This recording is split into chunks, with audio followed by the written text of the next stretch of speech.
Welcome to a Matrix film club, and we couldn't do this without one of us having a glitch in the Matrix. Jay, explain.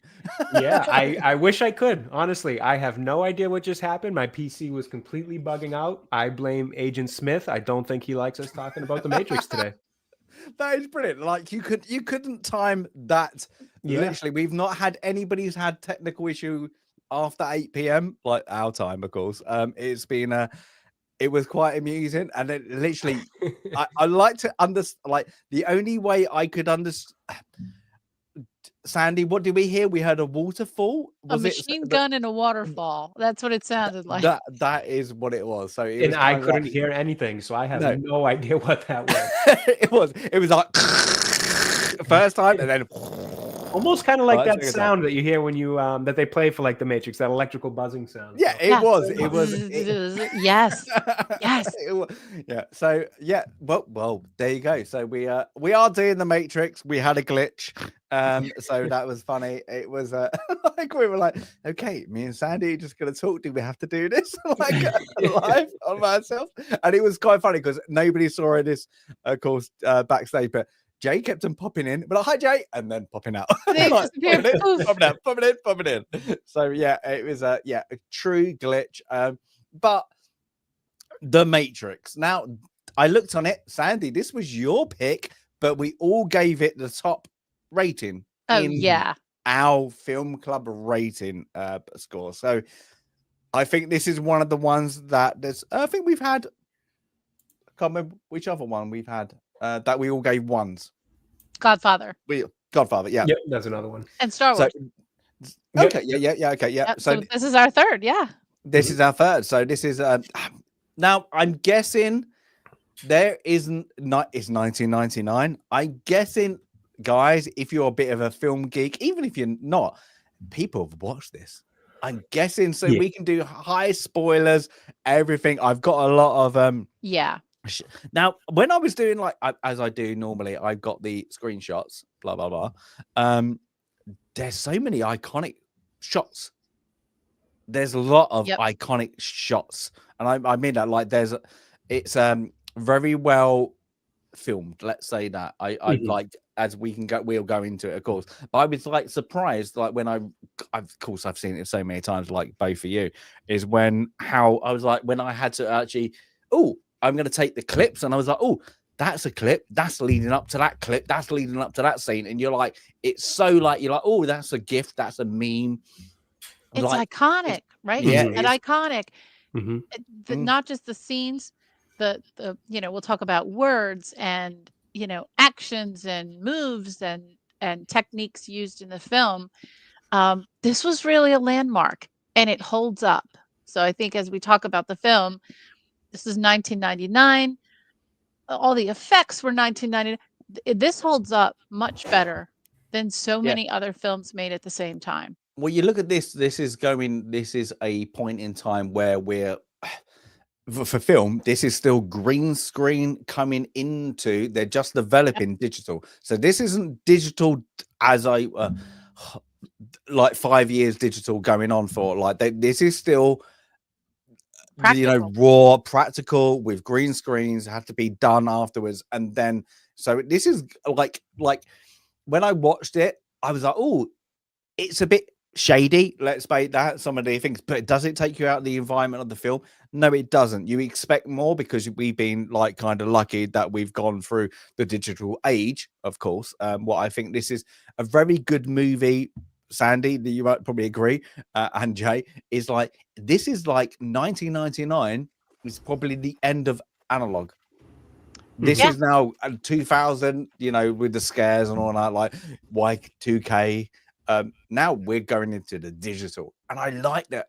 This about this film, as you go on, it's just like it was a good time. 1999, bang. And I wonder if they purposely did that. No, let's wait. This is going to be like going on to like a new That's a good thought. millennium.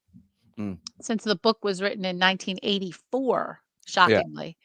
That's a good. I didn't think about that. Kind of on the precipice of the new millennium. That's interesting. Now, I've started a poll already. Everybody needs to vote. It's red or blue. Red or blue. You know what I mean? Red or blue. Red, 100% so far. So that's it. So everybody knows what red and blue is, except for me and my girlfriend got it wrong. We thought blue was the other one. Like, hey, take the blue pill, wouldn't you? So that's it. But Jay, when was the first time as a younger, let's just put that. Yeah, so I did not watch this in theaters, unfortunately. I was too young to be allowed to. So I probably watched it somewhere in the early 2000s. I can't really remember exactly when, just because it's one of my favorite movies. I've seen it so many times. You know, if Sandy hadn't put this on the list, I'm sure Stasis would have, but I know I would have. I was in fact alive when it came out. Highlander, barely. Still not old enough. Not even was close it called to old diapers? enough to go Is see it diapers? Just out of diapers? Not out of diapers by a good margin at that point. But I don't believe I'd hit. What would I? Yeah, no, not in the double-digit ages yet. Still single ages, so I was still young. Oh my God, my God, I was 19. 19. I know what I say. What, Sandy? We hold you. We're preserve. Can I mention, would have been. though, This was what, 99? I would have been 7. Yeah, I would have been 7 when this came out. Well, I don't. Everybody's old. I'll do it for you. But think about this. So let's do a little reverse though. This film is 25 years old now. Yeah, Does which it is feel crazy. 25 years old? When you're watching it, no, and that's one of the things about it. Like I say, it's one of my favorite movies. Oh, and there goes the dog. It's one of my favorite movies, and like I said, if Sandy hadn't put this on there, I would have. I'm sure Stasis would have, because we all gave it the ones. And one of the things I like about it so much is that when you watch it, not only does it not feel 25 years old, just in terms of like the passage of time, like that side of it's crazy to think like, wow, 25 years already. But beyond that, the visuals, the effects, the way they did it doesn't feel dated. In fact, some of it looks really good. And then on top of that, the concept of it is still relevant to this day with the boom in AI and all that. So like all of it, from theme to concept to the way it was filmed and made, it all just holds up really, really well. But I think as well, like you watch this movie, like it has so much premise of like what we see later on in other movies. Mm-hmm. This was like you know, where like people go, oh, Star Wars, you know, like Star Trek, and like this does that. This does, like, you know, like the slow motion things like that. Mm-hmm. You know, how often we see that. You know, and like, we say bullet time. Yeah, we've bullet coined time. a term for it. Mm-hmm. Yeah. Bullet time. Yeah. And when you watch a Zack Snyder film, it's almost strictly in slow motion. So he kind of took it a little too far. Yeah. I think Zack Snyder's in slow motion. Oh my God. Yeah, exactly. But yeah, it's just like as Jay said, I think every one of us would have put it on. Sandy, you put it on. So Sandy. So you know, we've already said this is an iconic film in so many ways. Absolutely, the concept is something that I think really appeals to people, and the idea in an age when we are becoming more digital in our day-to-day lives, when the computers are taking over. I have to, you know, give a little nod to themes that we also would see in like Battlestar Galactica, where, you know, many millennia before the events of the TV show and the later television show, it was the humans who created this race of what became the Cylons. And here, the humans created AI. The AI began to assemble machines which became sentient. and machines that needed a lot of power because there were a lot of machines. And we'll go into the part of the story, but it's a hyper complex concept that is told rather simply. This is a Hmm. 2 hour and what is it? 2 hour and 15-minute film, 2 hour and Yes, I 16-minute believe film, about 2:15. It and feels yet when I watched it again, very like sorry, compact. yeah, I was gonna say Yeah. like we've had movies what we've all discussed. They feel like that's 2 hours. This Mhm. like is kind of like, and would you like another hour on this movie? I don't think you would have missed it. Like you would, it's like Yeah. you could have had that. You could have had that because it's all how it flows is really good, and it's really good like not just storytelling but cinematography, like to get to the next scene. How this is edited is really well Yes. done. Just Mhm. gets it draws you into the next scene. Now there are things I remember, I think like there's a multiple you can get out there, the screenplays, how they've reversed it and all that. I mean, like got to this one, but like when you watch, like I don't mind the first. I read the first one. It's so drawn out and the character building more than this Mm. one. You have like snippets, but this is more about, you know, what's a good I don't know what a good reference is, but like the nerdish of the people. Yeah. Like you have like the Trinity, like the build up their construct, I suppose you will call that the Matrix construct, but their development as on to get to the Matrix. They Yeah. develop every single one of them. So you like even you have very very small um references on this, but it's it's kind of it it could have been there. It could have been done like further and further along. So yeah, it's a good Oh, one. I'm sharing over your sharing. I'm Yeah, sorry. that's fine. That's fine. I I just wanted to put this up just quickly because I want to do you want to like just I did it? I do. I just want to I want to issue a warning. Um so for all those reasons is why I, nominated this film, and because of the impact that it's had culturally since. It's just fun to watch. I got to see it in the theater, so just amazing cinematography. I did not know at the time, nor did I know until very recently, that it was based the concepts of the matrix, the red pill, the blue pill, the implants, how you travel between the matrix and the quote real world. Those are based on a book called Neuromancer by William Gibson, published in 1984. I started listening to this book. I got through about half of it and I had to stop. It is so horrendously written, even though the concepts are interesting. I took a few days and I said, let me start again. Let me give it a fresh start. So I did. I started again and I had to stop within like the first two chapters.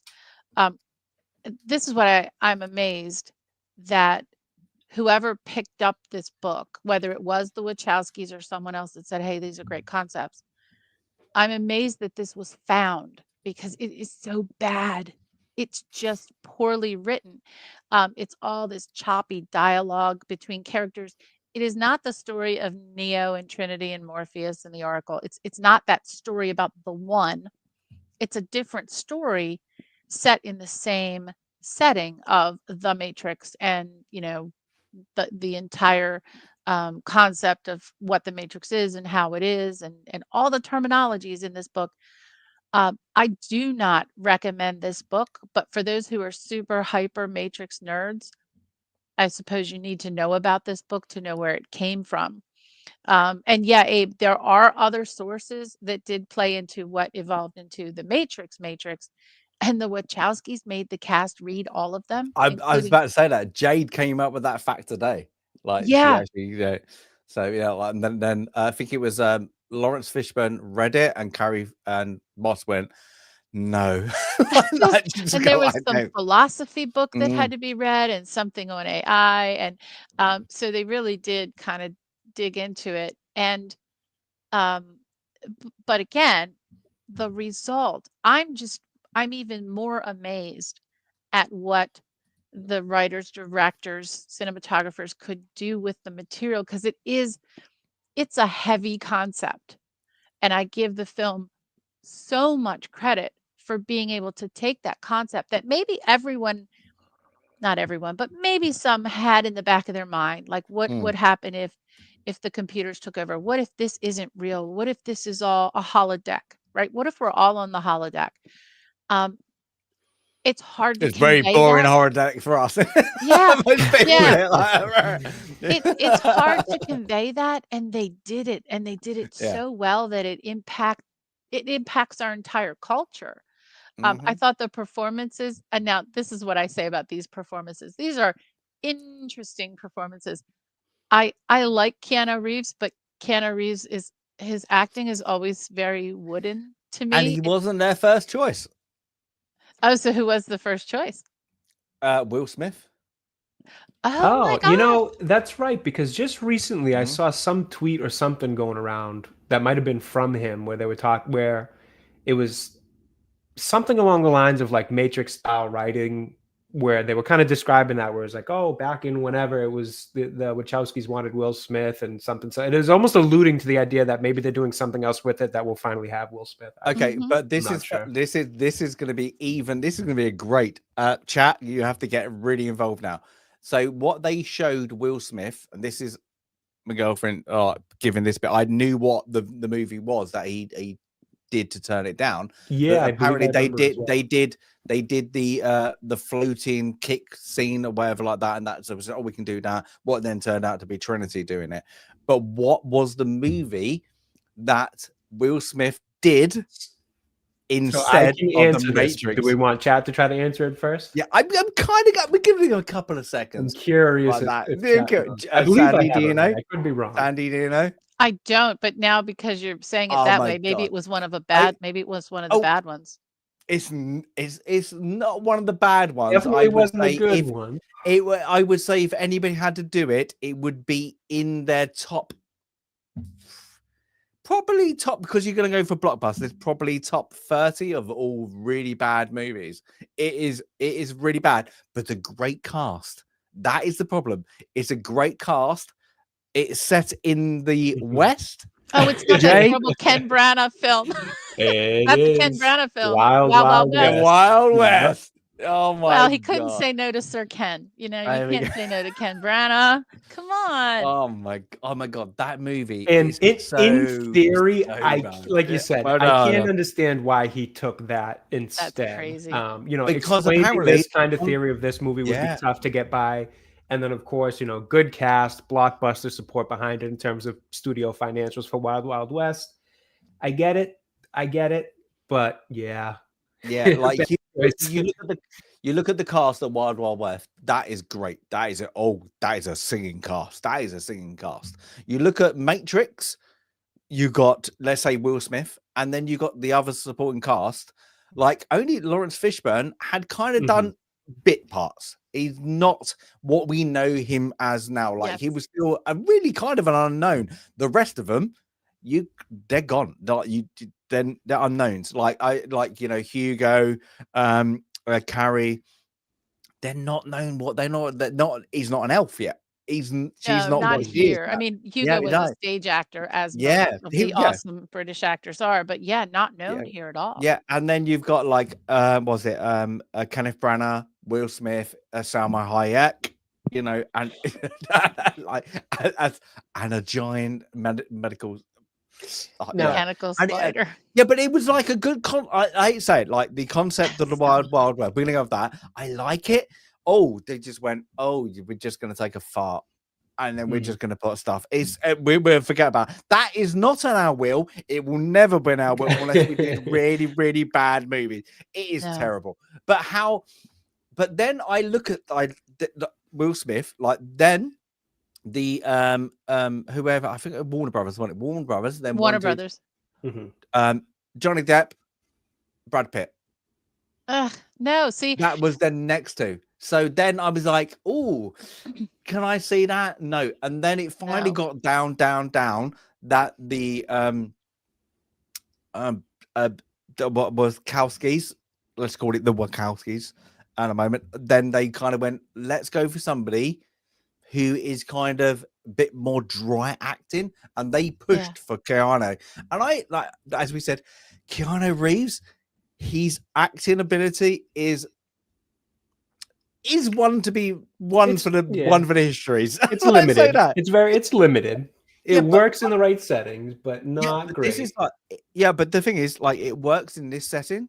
It doesn't work in the sequels after, but it works for like John Wick.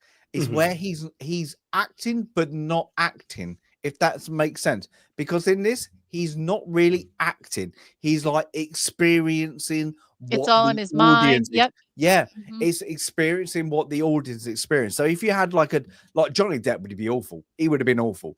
Brad Pitt, I don't know, but like I could have seen it with him. Yeah, you could have seen it. Johnny Depp would have been too animated for this. Yeah, he would have been. Pitt, I could probably see, because I do think he's a good actor.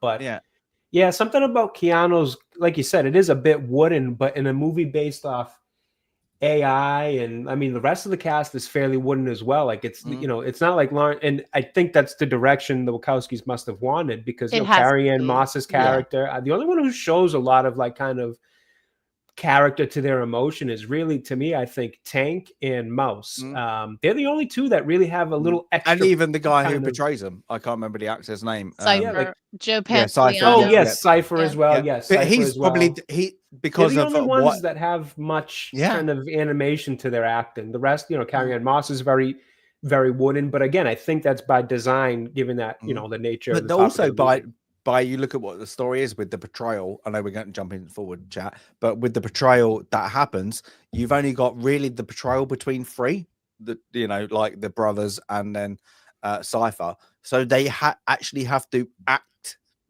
to be surprised and be manipulated. Like they actually do it. Like all the rest, they're on the phone when the bad stuff happens, right? Yeah, when all the bad stuff happens, and I know we're jumping way ahead, but when she's on the phone with him and he's telling her what he's doing and he starts unplugging people, they're on the phone. It's not an action scene.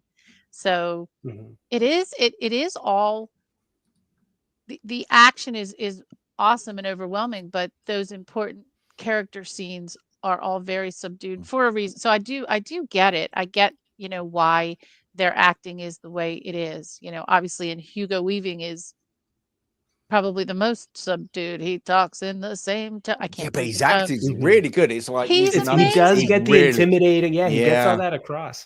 It's like you get those. Like in Blade Runner, probably is like the 2049, is it called? I can't remember what it's called. Is where they try to replicate that. Is like replicate. Yeah. I did that. Yeah, but they try and do that. Is where they have an actor who hasn't got the ability of Hugo. Is like when they try to. Yeah. We're going to be really stoned, like and they can't bring that across. Like, he does it as well. Like he does. Like I need to be that, and he acts really well. Like acts through that. If, not just like gives you this blank wooden performance. It's like, okay, this is the direction you want, and I'm going to act within it. It's good. I mean, he's good. It being the performance, but yeah, he's good in this. Anyway, so let's start with the movie. Let's begin the movie. At the very beginning, as Maria von Trapp would say. Let's start. Now, I like this, like, because you have, and probably know that, like, the opening scenes. Let's say that is you have. I'm guessing it's Japanese. I was thinking Japanese. Yeah, I'm not sure. You can tell me it was Japanese. You could tell me it was based off it and made up. I would have no idea. But you get that. But how iconic! Like I've cut a lot of out there, but it's very iconic. And then you go into the dining up. What then they go into what we kind of know is numbers. Now this is great. This is where the movie really draws you in, because you have that silent, like it's a phone call. The phone call with Trinity, and is it Cypher? It's Cypher, isn't it? It sounded like it, if I recall. Yeah. But then they're having a two-way conversation. But then something. What is this? And you don't like you know what you're getting into straight away. It's a bit odd. But if you when we watch this, everybody watched this first time. It's really good because you don't know what's getting on until kind of they storm the building. And there's nothing really wrong with like Trinity's character. she's just sitting there.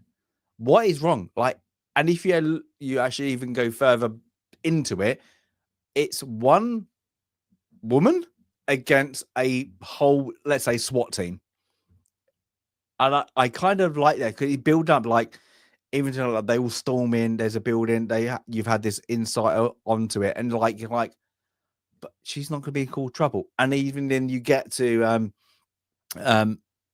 when the first Mr. Smith turns up, he's like, talks to the I guess in the sheriff, and he's like, you know, we sent him in, don't give us that jurisdiction crap, blah blah He blah. says, she's up Yeah, there. They're all yeah, dead. Your yeah, and men he's are like, already dead. they're already dead, and it's a great. I love it because it's just like he looks up and he's like, yeah, no, But they're even just, already dead.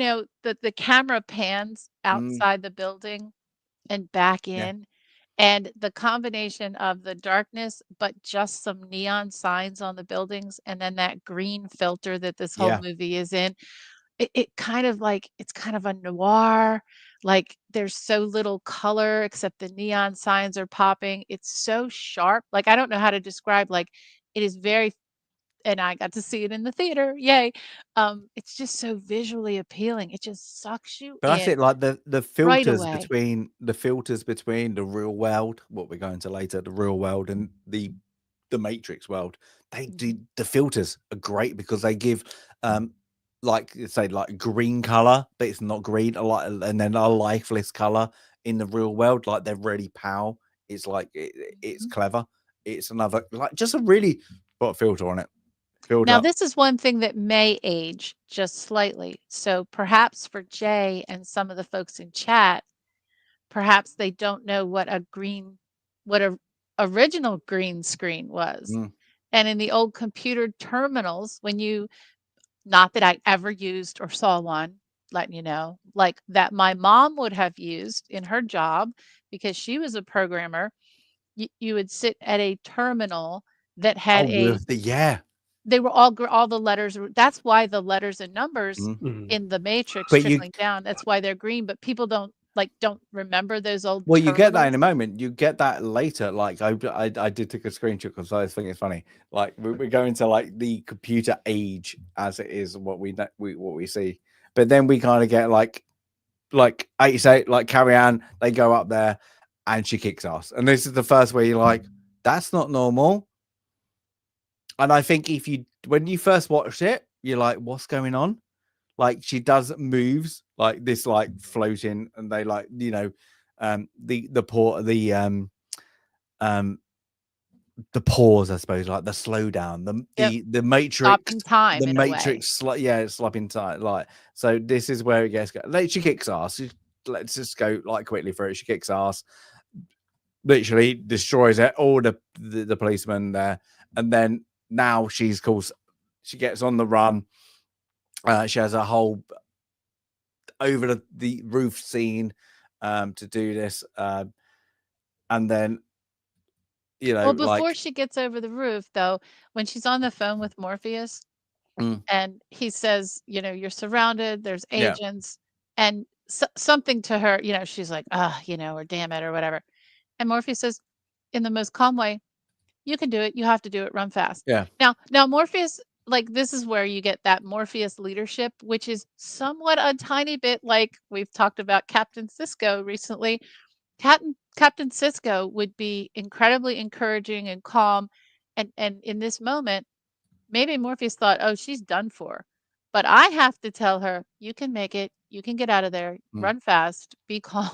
And just in that tone of voice, he's like, because this handful of people on his crew are all he has except his faith in the one to, to prevail against the machine. So he has to tell yeah, her, "No, you got this. You got yeah. this. Run Well, fast." you do get the insight very much as well through Morpheus. Is what he says later. Is like, to be honest, that he would throw anybody under the bus Mhm. to make the one survive, and he kind of Mhm. then, as he does, he sacrifices himself. But yeah, I like, it's a good setup, and like when I remember reading the screenplay, this is kind of like they kept this kind of scene slightly different in certain aspects, but this whole, like the truck I suppose, like smashing into the phone booth. phone booth. Yeah, it's a great, like her putting the hand out. It's really, really good. I'm like, and then what's it? You got the truck, and then like, yeah, this is where the moment where she looks like when you first watch it, you're like, she ain't getting out of this like that. And then of course, then you get to Agent Smith going,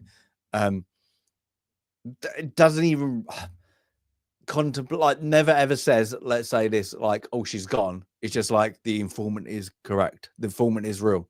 Like, so what is going on there? So you get like, yeah, they're looking down on this like vast nothingness of like, she was not there anymore, but they're not confused. They're like, yeah, that's normal. That's normal. And I think as an audience viewer, you're like, oh, what? And it gets you going. It's like, oh, that's a good setup, because this is like, like the first scene is like a couple of minutes, really, like from the phone call what you get with the Matrix, the bleed, I suppose, of the green numbers, and then you get this kind of like, well, we've established Mr. Smith. We don't know we don't know he's Mr. Smith, but established the bad guys. We established the kind of good guys that wear latex and leather. Let's just say that. But then we've kind of going like, it's all the norm for these two people. It's all the norm. So it's good. And then of course it goes straight into Thomas Anderson. And I like this because probably when I was younger, maybe I probably did fall asleep at my computer. Like they're doing stuff like fall asleep. I'm pretty sure I did it last weekend. Yeah. I was working on a video and fell asleep right in my chair. I know I've done it. I know I've done it working, not having fun, but I know for sure I've put my head down for a minute. And Highlander has a question for you, Jay. Have you ever seen a payphone before? I did still make it to the payphone era. Not by long. It was by the time I was a little bit older than this movie came out. They were kind of dying away. But I did, in fact, encounter a few payphones in my day. I think when I saw this film in the theaters, though, I think initially I didn't understand that it was the phone. I think, okay, call me stupid. I think I thought that the phone booth was a transporter. I didn't get when you see this movie the first time, like there's so many concepts that are a little overwhelming. I think later I figured out the whole phone thing. I don't understand with Agent Smith. I don't understand his little earpiece, because if they're part of the Matrix, can't they just hear everything? I don't know. I didn't understand the whole point. Maybe just to add later on, we'll go for that. Yeah, that is a very good point. Later on in the movie, when he takes it off, it's a bit of a plot hole. But yeah, when you see it a couple of more times, you're like, but it's okay. One thing that I want to point out about this whole opening sequence, and it's something Stasis just kind of touched on, but the idea that like, this isn't just an action scene for the sake of an action scene to start, this blockbuster movie to get people kind of like, it's really establishing kind of a lot of the concept that you're going to get throughout the rest of the movie.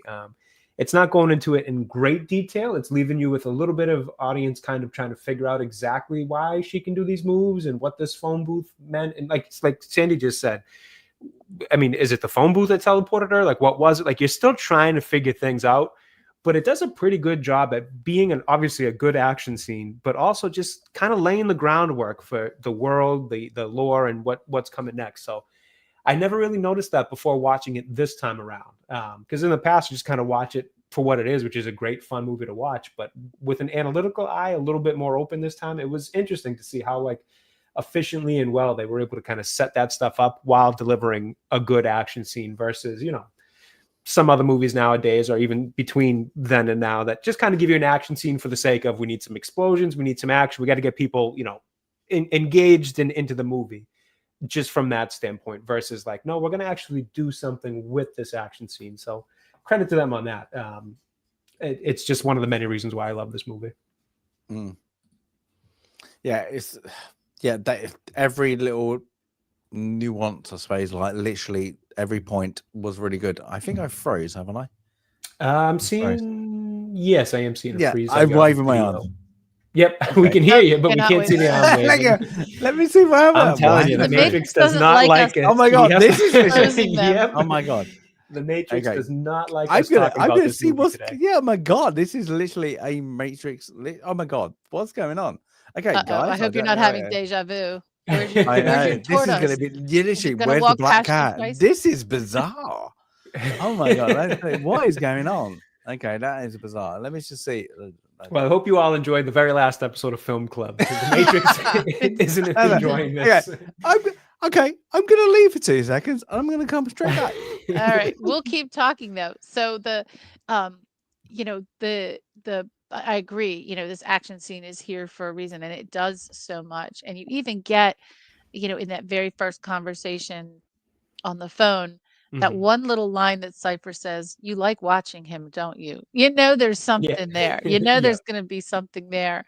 But you have no idea what she was just into, why she had to run out of it, why this guy's after her. But boy, you want to know more, and you're just completely immediately sucked in. The visuals, the acting, and the action all kind of come together here in just a few first minutes of this film. It's such a good start to not only a movie but a movie like this. Like I said, you know, with a lot of I'm not that I can think of it off the top of my head, but I bet you if you looked at the Wild Wild West, it probably started with an action sequence that was kind of just silly action, for example, in this era of movies. I can't say that it does for sure because I really can't remember that movie much. It was not only bad. Next week on Film Club. But that era, you used to see a lot of movies that just kind of start with that kind of, you know, that like, boom, we want to get everybody, you know, engaged in the action that we're going to do in the spectacle. Not as much did you see, I feel like, movies that use that opening action to set the groundwork for the story they're about to tell. And to do so much in that time. And the wild now you're making me try to think of what the start of the Wild Wild West was. But I also want to say don't make you think. no, stop. But I also want to say from your memory. Tell me if you disagree, and I probably wasn't looking at it this way back when, but every time I've seen this movie, not once do I think of Carrie-Anne Moss as a girl boss, as a Mary Sue. No. I totally buy her character. Number one, because we know she's in the dystopian reality. She's in the Matrix doing all this crazy stuff. It's not because, you know, she was born with the Force and didn't have to train or anything. It's because of where she is and because she's done the training in her mind, which puts men and women on the same footing. If, you know, you plug a program into the back of your head so that you can learn kung fu or jiu-jitsu or how to fly a helicopter later, you buy it completely. I think she carries off these practical effects amazingly well too. We've seen some really bad, again, not to pick on the ladies, but we've seen some really bad women. I'm going to mention Echo trying to do physical work and practical effects to horrendous results. I thought she did really well. But to be honest with Echo, she couldn't hear the direction. I wasn't going to go that way. Yeah. Sorry. Don't it. That was bad. Sorry. Hands up. I wasn't going to go that way. No, but yeah, you're right. This is a with the female characters, even going forward, like to the other ones, what we might discuss a little bit later, is like, it's a believable. I like the believable concept of her. Yeah. There's something I don't like about her character, though. I will go into, and it's not her fault. It's not the female fault. It's the writer's fault. And that's it. So, but yeah. So we get like through that, and then we meet finally after I showed the picture earlier. Neo sleeping. I'll go to that one. I love that. Sandy's definitely gonna know. James, I hope you do know, how big is that monitor? That is a good size. No, I still had those. Monitors. That was my family's first computer. We still had those monitors when we started getting into computers. But look at all the external drives. Yeah. There's a disk drive. Look at that floppy. There's a floppy. The old mouse that used to have the ball in it. I used to have that as a keyboard kid. You'd always take the ball out and play with it. Yeah. the keyboard that swelled is like a bit higher. But yeah, you had to have a desk that could get a HD You did. filter. Yeah, like, well, how big's your monitor? Well, it's that big, like depth wise. It's like everybody had them. It's like that. Zip drives. Oh, what do you call them? Floppy drives. Floppy Yeah, disks. the old Yep, big we call floppy. them, Yeah, floppy disk. Yeah, and then you had C drives, A drives, and oh, geez, yeah, it made me laugh because like this is like you look how great, like this is how great the perspective of humanity is away from the movie. Look at now we're 25 26 years later. Look at the advance. Like if somebody gave you a TV, a monitor that is like 3 inches like depth, you'd be like, what is going on? Like that. Everything's flat screen. And like it just shows like how like this movie as well, how advanced we've got, because like there's like you've seen the movie Hackers, like what they did with that and like how far we've come. I'm like, you know what? In 10-20 years, bloody hell, it's going to be amazing. Like because we take what we got as, you know, like dial up. What Jay sounded like earlier. Yeah. Do you ever remember like yeah. on a computer and you'd get like Yeah. like years and years ago? I think I remember my first computer, which I actually had built. And he's like, this is a 16 megabyte drive. You'll never need all that storage. You'll never need it. And that's, you know, look where we are now, you know. 8-bit RAM. Whoa. I know you'll never use it all. Yeah, it's mad. Like I Right, we're do sounding like old. This is, yeah, you know, but last week when it's we like, no, like, last week when we said creaky knees was sounding old, this is actually sounding old right now. So just but no, but like you can guarantee, like anybody who thinks they're great at IT, like advanced in IT, within the time they go, you know what, I know what I'm talking about. By the time they say that, they're out of date. That's why I think it's great about like the advancement of information technology. You know, like they got the AI system, but as soon as you think you know what you know and you think you're top of the game, sorry, it's out of date. Like that, and I think it's brilliant. So like that's why, you know, most of us, especially like as well in chat, just like oh, that's an advance, like we didn't know, like that's it. So, and it's exciting, you know, even to this, like what this movie was in 1999, it was the advanced technology of what's going on. Like look at his desktop there, like I left it on screen because nobody had that. That's interesting. He's got CDs, he's got like that, he's got everything, you know, he's got like drivers, like, you know, burners. Wow. And even to the point where you go, like we're going to it later, you know, when he I can't remember who did it. I think it was Sony, you know, when let's go. I'm going to stop and we'll talk about it in a minute. I'm sorry. So, like after that, of course, like we get "Wake Up, Neo." I like this bit because it's black. It's iconic. You get somebody hacking into a hacker's computer. You don't really see.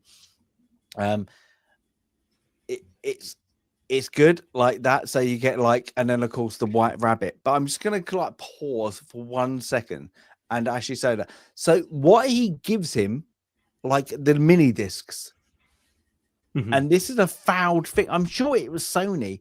They did a mini discs. Do you remember that, Sandy? Yeah. I'm the pretty sure mini there discs. were mini discs. Yeah, they were mini discs, and everybody was like, "Oh my god, this is gonna outdo." They could hold more storage than DVDs. That they never ever came. They Caught like on. everybody got they never got like everybody was like no DVD machines, and Yeah. then they got like I these don't mini remember discs. those. Yeah, like they were like it was like a cartridge, but with a smaller disc. They hold more onto it. Everybody, I can't remember. There was a big thing about him. I remember one of my friends. He went really into it, and it just flopped. Like Yeah, I wonder like a why. floppy Because disk. like I Yeah. mean, like in the cameras, the digital Yeah. cameras that I use, you know, I got like a 2 gig little thing. You got to think, wow, you could use that. You know, I could plug that right into my computer. But people only use those for cameras. I wonder why they don't. Maybe Maybe, That's it. Like, yeah, maybe when you get that's too it. small, you worry you were going to drop it and lose it. That's it. Like Betamax better than VHS, and like Harlan's right. Yeah, they were better than DVDs. Yeah, But they never and caught that's on. the They thing never is caught- I remember floppy disks, I remember VHS, I remember obviously the switch to DVDs and thumb drives, jump drives, whatever you want to call them. But those two, Betamax and mini discs, is something I've always heard of. I've seen referenced in movies like this one, but I've never remember them being in actual use. Like even when I was a kid in school, in elementary school, we would bring in our some of our projects. Like if you didn't have a printer at home and you had to write an essay on something, you'd bring it in on a floppy disk and you'd put it like so. Even in my schooling, my early school days, not like when I was just like a little kid. In my elementary school days or whatever grade, middle school days, whatever the hell grade it was where we were writing papers, we'd bring them in on floppy disks and print them in school. So like it was still in use during my childhood.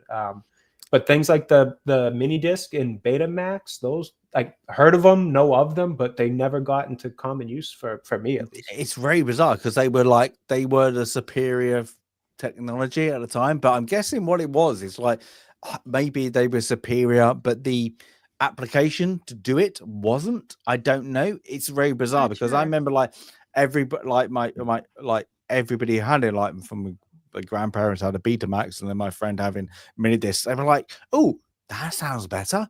That looks better," and he's just like, "No." So it's but I just want to bring it up because it was quite funny when he kind of goes through. He's like it's like like an a old drug cigar. deal. It's like drug dealing, but he's not dealing drugs. He's dealing, what is it? Credit card number? Now what is it? I don't know. What does chat and what do we think? What was he doing? Is it like because he like the guy I can't remember his name, like but when they turn up at his front door, and then they gives him the disc. He's like, oh, he's like, you saved my skin. Like, oh my god, thank you very much. Like you've like he's like rescued him. Like I was thinking maybe like a hacking program, like maybe he needed to hack something to clear a record that he might have or something, like a legal record. I wasn't totally sure. Because he even just chalked it up to something like that. Yeah, because he says like, oh, if you're found out using that, right? And he's like, no, yeah, I know, I didn't know. So it's not like it's a one-off program. It's like yeah, as you say, like it could have been like, oh, this is how to get credit cards. Like you need like how to get fast cash. Maybe I just don't know because it's like the weird you don't know me, and yeah, it's a bit bizarre, but yeah, it's the things. But of course then we get like in the movie we get the iconic things like is like trying to delete the message like wake up Neo, and then follow the white rabbit, and he's like what, and he's like control delete, and he's like knock knock, and then of course you get like the next bit of like blatantly obvious, like we have a bit of back and forth, but then he's like follow the white rabbit, and I like this. I think it's quite clever because you're like how it makes into the audience is like how would anybody know the person up, and I'm guessing like I didn't realize this was filmed in Sydney. This is this is where the British people, it's either Home and Away or Neighbours. These characters from, and or like they know the Brits know what I'm talking about. But yeah, I like it because it's just really subtle. She turns like she's like a bit slimy, like they all are, and then you get kind of into the club scene. He agrees to go, and you get Neo. They're like in the club scene, and I find this funny. Like this moment is like I'm Jay, Sandy, and myself have definitely been clubbing. And yep. And you've been to them clubs that your mates have taken you to that you hate the music. You hate God, yeah. And you go there and it's so loud. And then people will talk to you and you just go, I'm gonna have to smile because you're talking to me. Can't hear what he's saying. They keep talking. Oh my gosh! This is one bit when Trinity walks up to him, and they're just like, "Hi, how are you? what you doing? Yeah, were you the person who did this? I'm like, you know what? In reality, they're like, hi, how? Why did you? Like, Absolutely true. It's just like, oh man. And the worst thing is like, it's very. I don't know why they picked like it's very industrial German metal music. It's like it's not a Rammstein. I can't remember the band that does it, but it's like it's that industrial German metal music, and I'm like, that's gonna be like really really loud, like and like you can't talk. You're not going to be able to talk. Like how they have a conversation together, and she goes in and whispers in his ear. I'm like, no. You're going to be shouting in his ear. So it's a bit of like, it's a scene that you kind of go, oh, yeah, I get what you're trying to do. But like the environment you just seen is going to be louder for what you've just perceived of us. It is quite funny. But yeah. This is where Trinity announces to her, like this. I always found this. This is this. Have you seen Hackers? Everybody seen Hackers? I've not. I've never seen. Oh my god! Nope. Oh my god! Right, and Hackers like they give like hacker names. Like they like your name's John Smith, but your hacker names is like like they give them. What is it? Sub-Zero. Like you have like stupid names, and I always got like, oh, did they just do that? Like I'm Trinity, and he knows Trinity from the hacking scene, and he's like.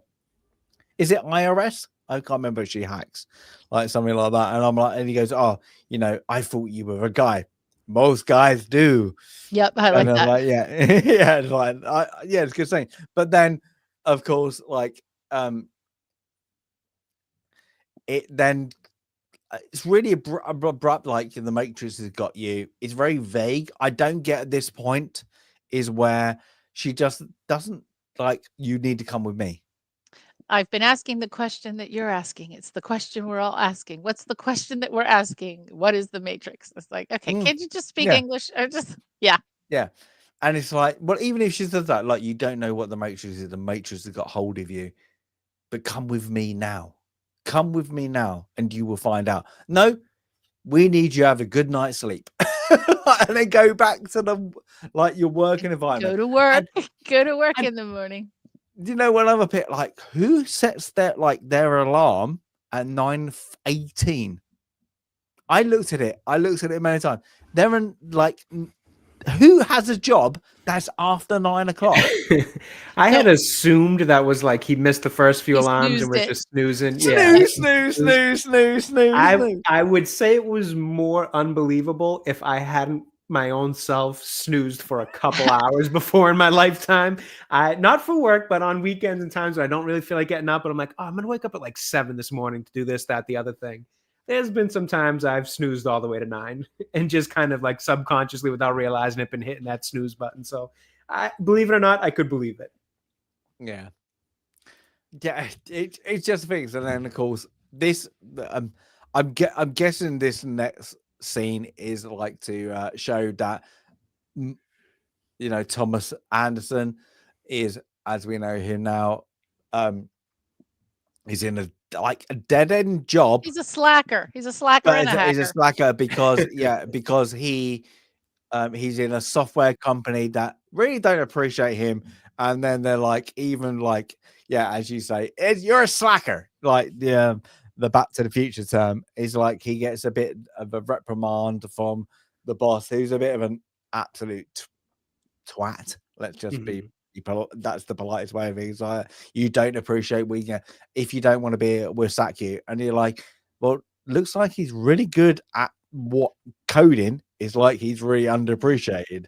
And it's just like, you get that. And then of course you get another probably very iconic 90s is like that. So we get this scene. So what scene and what reference is this to another movie we done on Film Club? Jay. To another movie we've done. I'm not sure. I can think of your pick. It was your pick. My pick. What was it? My brain is fried at the moment. What was it? Oh, there you go. Look at the delivery. What's being delivered? Oh! I was thinking of like The Office and the Cubicles. Yes, Castaway. Castaway, FedEx. More I was like, FedEx product oh placement. my god, Castaway! I was like, the will connecting things. And I was like, oh my god, But it's now FedEx. mention it. Okay, maybe I'm missing something, but this is one of the few movies where I wasn't like, I'm always looking for product placement, and I wasn't looking for it in this film. So, Yeah. because There we you go. are in a dystopia, so hopefully we won't. But well, and then that begs the question, though: why in the Matrix do you need a FedEx? But I suppose you do need. You got to keep up the illusion, right? You got to deliver. Yeah. So yeah. What we're saying is, Castaway could have been in the Matrix. This episode of Film Club could be in the Matrix. We could all be in the Matrix. There we go. Are you watching what you are actually watching? That's all I have to say. Very cryptic. But I love this. This is like, I'm guessing Jay never had this phone. Me and Sandy definitely did. It was my first phone. It. I wanted it so bad as a kid. Oh, my first work phone was like that, and then we went right to the Motorola flip phone. Mm-hmm. We had the flip one, the little slide. It was the flip one first, the one-to-one Motorola flip phones. Like we had the aerial up. Hello, how are you? And you had to put them in a charger stand. You couldn't just plug them in; they were in a stand. The little charger stand. Oh, the good old days. So one of the interesting things about this movie was, although I was too young to see it when it originally came out, it was such a phenomenon that I remember all the residual marketing things. Like, for example, I remember having AOL, like America Online, the whole thing, and there was a background you could set, which was just the green numbers and stuff coming down. I remember the phone being a product that was sold, I think by Nokia or something like that. The old phone, I don't even know if Nokia still makes phones or not, or if they even still exist, but there was such like this residual effect of just it being a phenomenon and everybody talking about it that I remember so much of the outside marketing of it from when I was younger than the age that I actually ended up watching it at, which would have probably been around like maybe 2003 to 2005 range when I finally, actually watched the thing. And I specifically remember that phone before I had even seen the movie. I just remember the ads for it and that thing and just thinking how cool it looked to see the phone slide open like that. It was just such a cool concept. You get like boring phones like this now. Look, I want one that goes kink. Oh, I want a phone call, people. It was cool. Those hello, how are you? Like kunk like that. Oh, I like you do like it's like, I'm sorry, but it's just cool like that. It just made me laugh. Like now watching, like, you know what? I miss that. I miss a phone that did something, not just pick it up and press a button. And that's cool. But he gets to kind of warned the phone the first time Morpheus is heard, and Morpheus gives him a warning. They're coming for him. Do you want to know what the Matrix is? But you need to leave now. He kind of tells him, and I think this is kind of cool. Like again, it's like when you first watch it, it's really good. Like he tells him you need to go to the end of the room. There's an empty room. You need to go now. Turn left, turn right, and blah blah blah. I think it's kind of cool. But then of course, it's really high up there. Yeah, I always think I would have done it. I would have got across. Like I always think that. Yeah, I would not have. Yeah, no. I wouldn't have been able to either. But you know what I always think in this scene? Why doesn't he just put the phone in his pocket? Why is he trying to grasp around this thing with the phone in his hand? Yeah. Just put it in your pocket so you have a better grip and you don't risk dropping it like he does. I think I've thought about that every time I've seen this scene since the beginning of time. Well, beginning of watching it. Yeah, I must say, I'm one that isn't scared of heights. I just go for it. So I would just begin like that. I could maybe do the ledge walk to the scaffolding. It would be going around this stupid piece here. That would be like, dude, no shot, no shot. I'm risking that. That is just like what you said yesterday. Bruins get scared of heights. Canadians just scream at Yeah, scary well, things. at least the 50. Sandy 50 doesn't know what that is. I I don't know saw what that you're comment. talking about. What At I least missed. the 50-story drops a little bit better than a little face popping out on your computer screen. Well, Oh, yeah, that's funny. Sandy Jay outed me on my little girly screen, and then Oh, said, your "What do your you?" screaming was hilarious.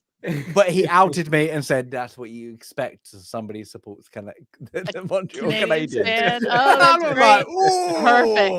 I felt that. I felt Well, that." if the shoe fits, you got to wear it sometimes. How's New England doing at the moment? Oh, just We're carry on. rebuilding. Oh! We're rebuilding. All right, we've got a quarterback, which we're trying. Well, anyway, back to the Matrix. Anyway, now we've got a very great icon. Now, just before this picture, if you remember the scene, now the scene is like people forget, and I didn't reference it any other time. Is there is like you see CCTV cameras, bum, bum, bum, bum, bum, bum, bum, bum, in like a rows. This is only ever seen in the third Matrix. I haven't actually seen the third Matrix. I stopped after the second, so I'm not even sure. I don't Okay, it's good. remember it. Yeah, I don't remember. You know when they see the It was not memorable. yeah, the person who is in charge, I suppose. Yeah, I remember the guy in like an all white. Yeah, room or the something. beard. I vaguely He has remember that. They have that kind of things. Is that the And I was like, architect? oh, The yeah, the architect. architect. Yeah, That's the the one. architect. Oh God, Mhm, now you're yeah. making me remember it. Stop. Now I remember it. Yeah, but that bit they have all the cameras and they have like. I kind I of was like, vaguely oh, All remember. the TV and I screens. was like, Yes. that is weird. Yes. But Oh, that bit, there's a bit this is just in before there. they go into the interrogation room. I was like, they literally did they rip that off? I was like, or did they just know that was going to happen, or what? Did they play on that? Was it a coincidence? I don't know. But he's just like, oh, I didn't realize that is in free.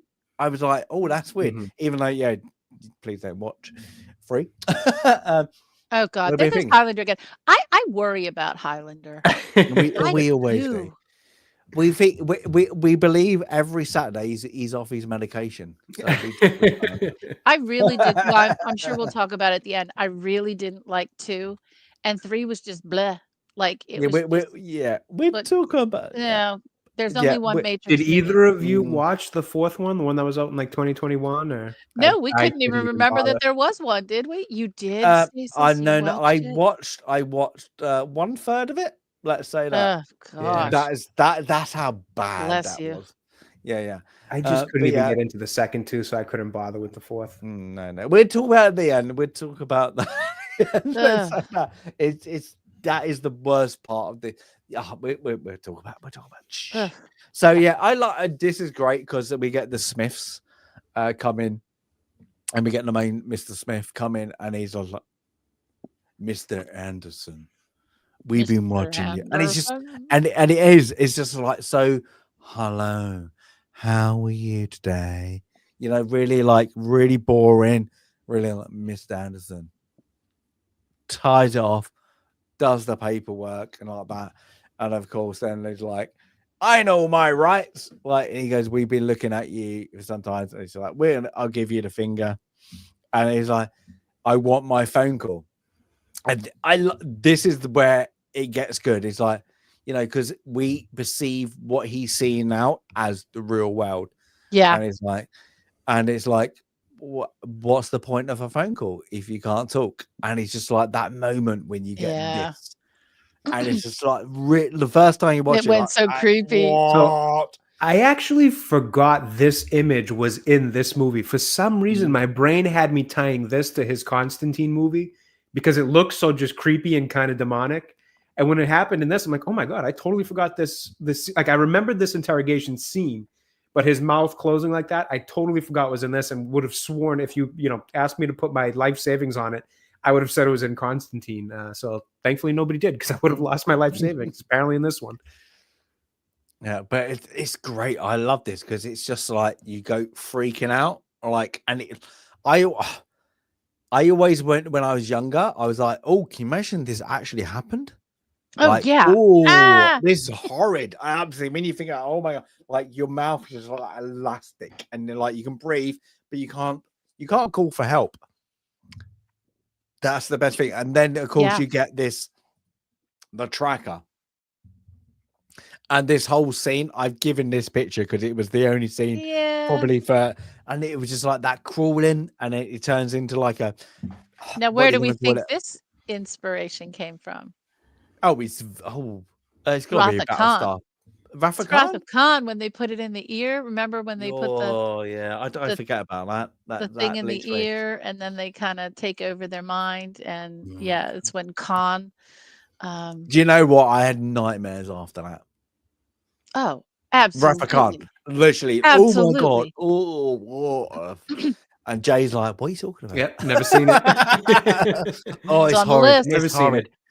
Horrid. I must have seen it when I was 16. I must have 15, 16, and I was like, "Oh, Star Trek movie," and then you get to that bit, you're like, "For fuck's sake!" It's like Superman 3. Superman 3 when they make her like a cyborg. Sandy, you know what I'm talking about. What am I remember? Why am I not thinking Superman 3? Superman 3. Gene Hackman. Gene. No. When they put the I can't remember her name, but they get like a computer thing, don't they? And then she goes in the computer thing, and then she becomes, and they make a cyborg. I'm not thinking. It's not ringing a bell. I don't know why. Oh my god, Superman 3. I can't remember 3. I remember 1 and 2. Why can't I remember 3? Because it's really bad movie. Okay. But there's that bit into it when they make her a cyborg. Oh, literally, no, I had nightmares for. I'm not a novel. When I was a kid, that freaked me. That is the one thing that freaked me the hell out. I mean, really badly. I mean, you're like, ooh, but you watch it. Just watch Superman Cyborg. I think No Rotic, my property's definitely done a take on it. It's just like, they managed to get like, I believe they get like a PG, whatever you get. Well, I don't know what PG rating is in UK, but US, sorry. Yeah, we have 13 PG. 13, plus is PG-13 here. And I was like, they got that rating, but it's just like, it's so, one of them, like you watch something, you're like, that's not nice. Exactly what this, like Wrath of Khan. And then I'm guessing if you were younger watching this, having something burrow through your belly button. And I always think, like I always said, I think it's worse for women watching this than men, because women's got a point to their like umbilical cords and like that. It's something to do like that. I was like, yeah, it's well, yours had the same point. You were just on the other end of that umbilical cord. You're just on the other end of it. So yeah, but women got a point later on, haven't they? Yeah. So like, you give birth. I'm like, but you get that, and it just goes. I know. And you go, yeah, it's gross. And then you get that thing, and then boom, is it a dream? Is it not? I like this bit, but I think the worst thing, the bit about this bit, I don't think they drew it out long enough, because he wakes up, he gets a bit like, things, but then the phone rings, and it's like, Trinity, we need to meet now, and Morpheus? Is it Morpheus? Sorry, Morpheus calls, but he meets Trinity and he meets Trinity and APOC. Yeah, the girl who looks like Roxanne. I can't. Is it APOC? That's Switch. APOC is the guy. Yeah. APOC's and I'm gonna call her Roxanne. She looks like Roxanne. Jay, do you know who Roxanne is?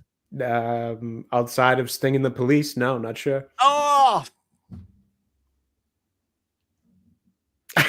I'm sorry to disappoint. 80s music. She died like a couple of years ago, really, didn't she?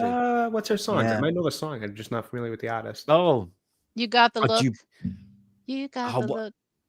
What's the love one? Oh my god! It must have been love. Must have been love. Okay. Okay. Yeah, I know that song. It must have been. Oh God, we're gonna get copyrighted. Don't do that. I don't think they're gonna care. Yeah, I don't think the AI is gonna pick up on And spaces. yeah, seriously, my voice, no way. Yeah, my voice But might yeah, that break the Roxanne. copyright detector. Roxanne's great. But yeah, so Roxanne and Trinity take things, but then Trinity pins Neo down with this weird device. They believe seems a bit much for what it does. Oh my God! Yeah, I don't you know think what it needed to reminds be the me size of? of a bazooka just to It's pull like- the thing out of him. It's like that in Men in now we're to Men in Black. In Men in Black, I think when Will Smith, Joyride. Yes. oh Sorry. yeah, when Will Smith picks the first gun that he wants, Oh the big yeah, huge thing, the big one. and then he ends up like, what's this little baby one do? And that's Oh the yes, big, but that big the huge, cricket. I think they called it in that or something. like it's definitely overkill with this, bug remover thingy. Yeah, it could have been handheld. It didn't need to be a two-hand. It looks a little silly, actually, now that you think about it. It's almost comical. This part, almost comical. But yeah, they get the device out, like in a really, you're not getting it. I've got it. And he like squirts out of his like belly button and just like, oh, and he's like, was that real? And he's like, oh, that's it. But then, of course, we now get the kind of, again, like an iconic scene, the most simple iconic scene, like an abandoned hotel. And then we kind of get the first glimpse of Morpheus with his what do you got, a clip on? I don't know what you can call it. No bracket onto the bridge of your nose, sunglasses. I've never seen anything like it. They're called. They actually have a name. Is it Pierce Nez or what? Not Pierce Nez. Whatever it is, it's just sits on your nose. It means in French, whatever that means. Yeah, but this was I liked it because this was a sunglasses design that fouled. They managed to get it in this, and everybody wanted them. Everybody wanted them. Oh, hold it. We don't need that anymore. And then people realized, oh my God, it really hurts. It really hurts. Yeah, it doesn't work. It's going to be annoying. They're not steady. But the thing is, and you can't move your head. If you like, that's why I think he's acting like he does. Because if you move your head too much, they're off. Like that. But then you get from this, you get the red. Was it red sofas? Like not red sofas, the red armchairs. Yeah, they're like, how iconic are them? Just them armchairs, like with like really old school armchairs. And then of course you get the question that I've asked chat. I'm gonna ask you to red or blue. What did chat say? At the moment, it's 90% red. Wow. I say red. I actually had this conversation with my wife when we were watching it. She is very much like Cypher, minus the betrayal. She very much is like, nope, I'm taking the blue pill. Ignorance is bliss. I don't want to know anything about this stuff. I just want to go through my world. I'm like, hey, fair enough. And I said the curiosity in me, would take the red pill as presented to Neo. If I knew what was on the other side of that red pill, there's a chance my choice would change, which I do understand Cypher's mentality later on when we get to that scene and kind of his explanation for the betrayal and his feelings towards Morpheus. The fact that you have to take the red pill to then find out about what's going on is a little bit of a trick, which isn't great, but the curiosity in me would take the red pill 100%. But how good is that? I think this is the great point of this movie. It's like a sociological, like kind of like whatever you're gonna call it. It's red or blue. You have two choices. It's like Schrodinger's cat kind of thing. You don't know, but you do know, but you don't know until you open it. And it's like that kind of thing. And I like that. I like that kind of red, blue, like kind of moment. But then, it's obviously going to pick red. But I think the concept behind it, the message, I suppose, on that of what the kind of what you just said, Jay, is like, oh, if you did know, but if you didn't know, but if you did know, you would. Yeah, it's like that. You would. Well, how would you choose? But you do know because you're watching the movie. But if you didn't know, what would you do if you didn't know? And but if you did know, what you would do would blah blah blah blah blah. And it just opens up so many questions. I like this. I like it as a off screen, because you can talk to your mates and go, what would you do? But then what would you do if you did know this? If you did know that? If you had that insight? Even what about if you didn't have that insight and then it just go blah blah blah blah blah, blah, and then your brain goes pop like that, because there's no right answer. And I like that. There's like, we got 90% because curiosity killed the cat. Is that the right answer? Yeah, is red the right answer? Is not, because you're believing that they are what they are saying is true, is the Matrix is true. But also they could be manipulating you to take a pill to make you their slave into the mind of the Matrix. I kind of like that. I've heard that concept before, is like, well, yes, you're going for red pill because the Matrix you believe is true, but you don't know what it is. But they could be manipulating you, control you into a Matrix that is not really there.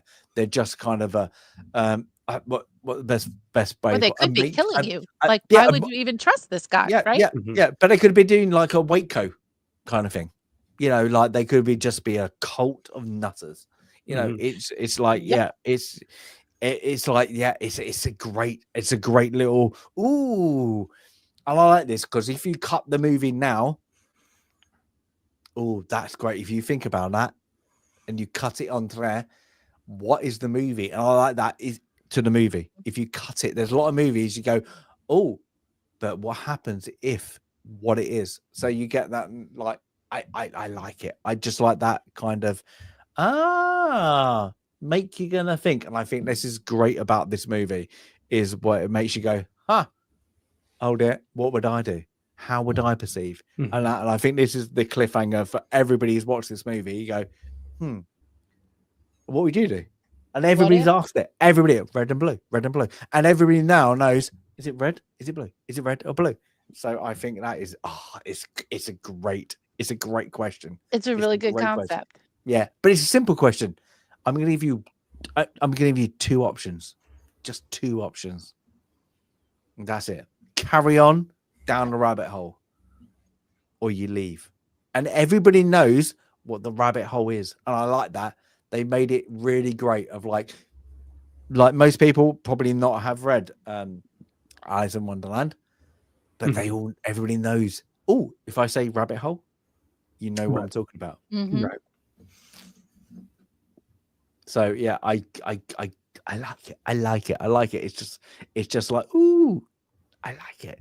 So it's a great concept. And that's one of the things about this movie in general. It just makes you think. And no matter, like, if you're watching it on your own, you don't get the opportunity to do this. But if you watched it, I would imagine, like in theaters back in the day, if you're doing a rewatch like I did with my wife, it always creates conversation because there's so much to think about with this movie in terms of, like, again, just imagine if this is real. Imagine if these options were presented to you. Imagine if he chose the other. There's so much to think and talk about with this movie. Basically the whole way through, that I just love it. I love when movies make you think like that. Oh, I like that. But it's not difficult. From Robert, I like that. Yeah. But if you lived your whole life feeling that something was off, just not right, and someone offering you the answers. But that's true. You'd want to know. You're going to take it. You're going to take that is also, I hate to say it, also what cults do. Like that. They're like, fair enough. Yeah, but like there's a prey element, and that's what I like about that, because we all know the bad cults, and we know this is have what's the best later on. We're going to go into it probably later on. This has a very biblical sense to it. It's like it does. You have that belief system in this. You have to believe in one or two things. So it's good actually, Robert. I like it. But then back to the once he takes the pill, I really like this. Like, it looks really bad. I'm saying from a Oh yeah. a modern day, I suppose,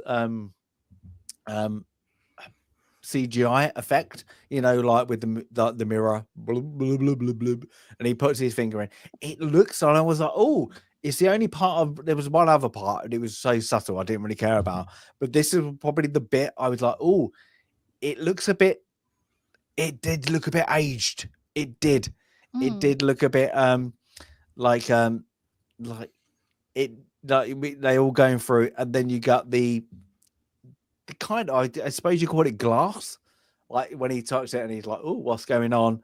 And then he gives a thing, if you didn't, what's he say? What's that Morpheus says? I can't remember the actual line. Like, if you didn't know, was it? You didn't know what the world was, how would you, or something like that. I can't remember what it is. Yeah, but this bit, yeah. What if you weren't able to wait a minute. I'm going back. It's yeah. Let's see.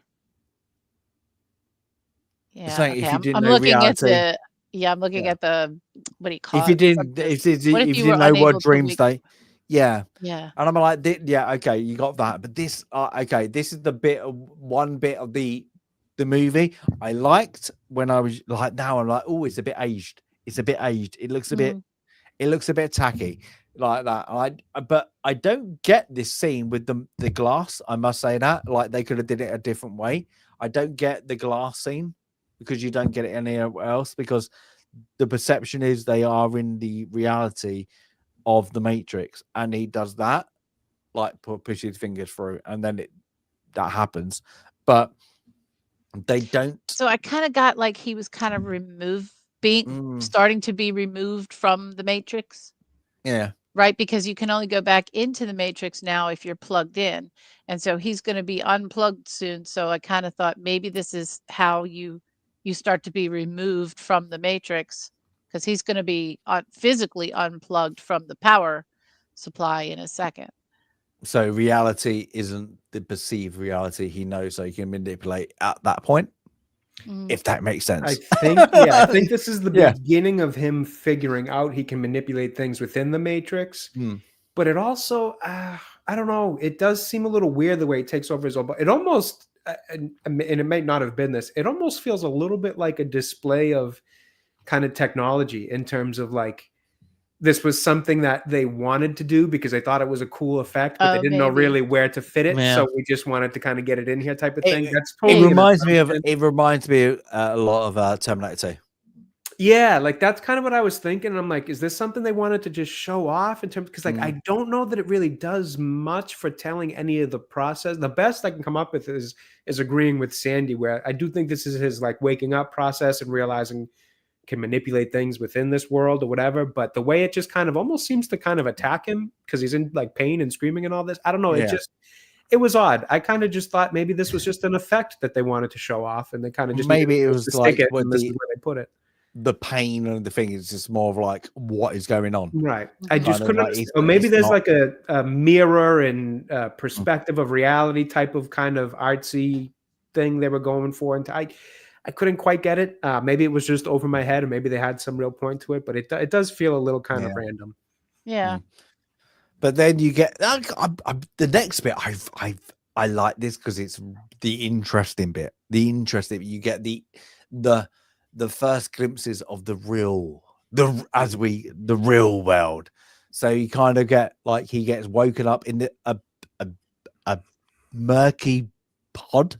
Like that is like kind of like you see some tubes going on, and then of course you get him breaking out. I like this. It's like a completely change of what the character looked like, and then you get this like kind of fetus, kind of adult, I suppose is the best way out. And then of course he's out. He's got all these tubes. It's kind of like, it's very like when you first see it, you're like, what is going on? Like, it's great.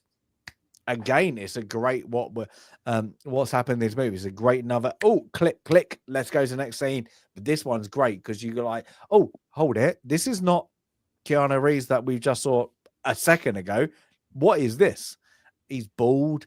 He's got tubes attached. He's like what is going on? And then of course you get the next bit. He looks out, and there's thousands of pods. We don't know why, but they're glowing red. What heat is like? We've just seen that, and then there's thousands of them. But you can tell from the background, there's millions. There's a row both ways. I kind of like that. It's great. And then of course you get now. This is where. Do you believe this is where when the I don't know a robot comes in like the things and then unattaches him? So you got like that. I mean, so he comes in, they come in, it flies over, and like pop, like takes it, drills out his bit.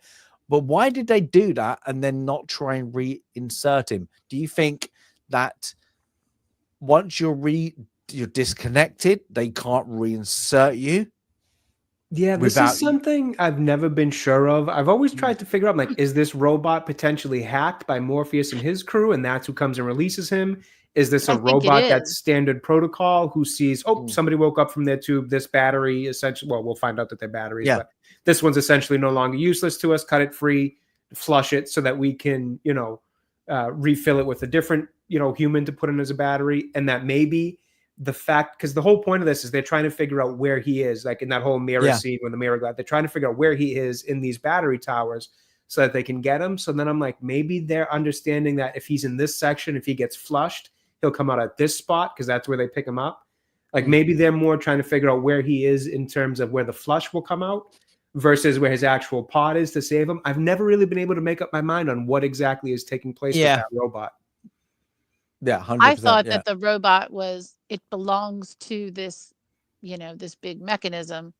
And I thought exactly that. I thought somehow they hacked the robot to disconnect him, but that robot still belongs here. So then and I can't remember like whether they explained it in a future movie or whatever, or maybe it's in here. Like when he gets flushed, then the defects or whatever get turned back into food to refeed all the other humans in the pods. So, but then I think like I think that because I'm like this is what like tours me from what you say and Jay says is because I always think like, oh, they've got that. Was it like Morpheus doing it? But was it also just it's a reject because then they put him in the pod, knowing what you find out later, he's never used his muscles before, so he can't swim, so he can't like things. So when you get like the next bit is when you get like him near enough drowning.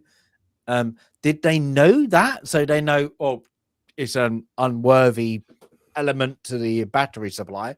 We'll just put him in there because we know they're going to drown. It's one of those things where it's kind of ambiguous in terms of it's not very specific, but in a way that I think works well for the movie because it kind of leaves you thinking all the different possibilities. It's not one of those like things where it's unanswered in a way that leaves you like, oh, that's bad writing. They left a big hole there that doesn't make sense. It's more of just like, it's going to make you think, what is the mean? Like, which way does this system work? Which way was it? Is it a hacked robot? Is it a robot that was just disposing of a bad battery? Like like I said, I can never make up my mind on this one, which is something I like about it. There you go. So Robert is just kind of saying, what is it? Like, you're right, but are you wrong? See, and Robert, and Robert, that's actually what I was thinking. I've kind of gone back and forth. That depends the time that I watch it. And this time around, my thinking was exactly that it's a maintenance robot, essentially. It realizes this thing just woke up. This battery is no longer useless. We're going to flush it. So that the idea behind Morpheus's crew was probably, all right, if we figure out where he is, if he's in, battery tower, 123, we can go to that flush point because we know that's where that one's going to get flushed versus if he was in another tower, he'd be flushed in the basin of that one. So that's kind of where I'm settling on it for this watch. But the next rewatch, I might think of it differently. That's kind of the beauty of this movie. Yeah, but then I say the machines also master fusion powers. Why would they bother if it's all? Yeah, okay. Well, because we need a good story, Abe. Come on. Oh. But then, yeah, you get that, and then you get him pulled out of the hovercraft. What we found, I like the like they didn't do a like a spacecraft. It's a hovercraft. I like that. That. It's like you see it later, probably in the later movies. But I like it. They have that balance, and you get like a little clip, really clip. But I would have liked to see more of the hovercraft situation, like they're down depths and all that, because they instigate it. But yeah, it's just like, oh, a hovercraft. You thought of a hovercraft, but the hovercraft is a 360 hovercraft. I thought it was clever. It's like, like we know, like, sea hovercrafts, but how they do it is like, yeah, it's like, how to do it. And I'm like, that's quite a clever concept. I like that concept. But Sandy, is that in the book? Well, so the book focuses on the Matrix more as, I'm sorry, when you're out of the Matrix, there's no transportation that is in the book. When you're out of the Matrix and you're in real world, no, they were all in one place. They weren't moving from place to place. The pods weren't visited in the book. So you got none of the even described visuals that you get here in the film. But to your point a few minutes ago, when you mentioned, maybe wanting to get more of the hovercraft, it just made me think.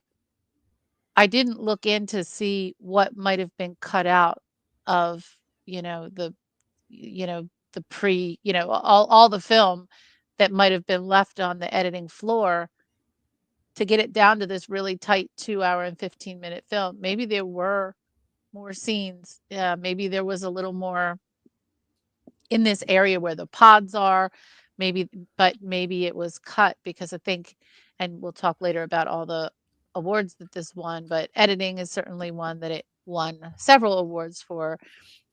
So maybe it just got, left on the cutting room floor, as they say. I don't know, because like when you read the original screenplays, it's all about the people, not about the technology more. So they don't go into the builds, but they don't go into the how it's used. Let's say that. So maybe it's just like, oh, that sounds cool. So, but from that, we get, of course, we're in the real world. And we're trying to help him to develop his muscles. And I mean, when you've been sitting in a pod for 20 years or so, or however long he is, now he needs a lot of work.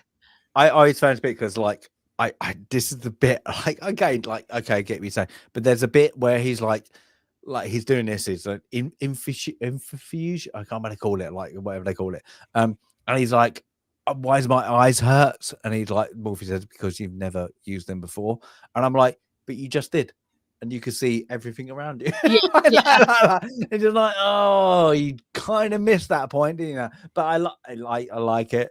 It's still a good draw out. I think we're more cynical when you watch movies again, but when you first watch it the first time, you don't really see that. I think you're saying in the context of how long you've been out of the plug-in, really haven't used your eyes very much. Yeah, but I then this is where a fault in the movie happens, and I think the earliest screenplays, what I read, sorted out, is this bit, is where you got Neo, as he is now. He is bald. He's getting his muscles done, and like we get everything. But the next scene, how many weeks? Because look at his hair. Well, I'm thinking it's some time has passed. Yeah, right? So time passed, but they don't give that within the movie. It's literally the next scene. They do not give there's more into this where they don't give a premise of the lapse of time. They don't give that, and I think that's one of the mistakes the movie gives. Like, it doesn't give you, oh, Like, not it doesn't have to say 3 weeks later. It just needs to give it a little bit of hump. And I mean this in a way, and I'll go into it later. Is some developments between the characters' relationships with each other is where the screenplays do it. This aspect of the movies don't do it, and we get that with like Morpheus. Like Morpheus has been with Neo, like he's been treating him. He believes he's the one, But what is the one to us? Like if you look at like human beings, I guess in like that is like what we are now. If somebody said who is the one, if you're a Christian, you're going to put pretty like Jesus Christ. It's kind of a dream. It's like he's a space Jesus, like that. He's going to be, isn't he? He's like that. So his premise of looking after him, you got them scenes where he is looking after, like he's doing the muscle rebuilds and all that, but that is really short. And then you get to this one where he's like, oh, I'm ready to go. And then the next one is, they're really great scenes. I think it flows really past, but it kind of overall, like your next one, you got, like he says, this one is where, what's it? Morpheus, where like Leo says, where am I? And he says, not where are you, when are you? And more the important question is, when are you?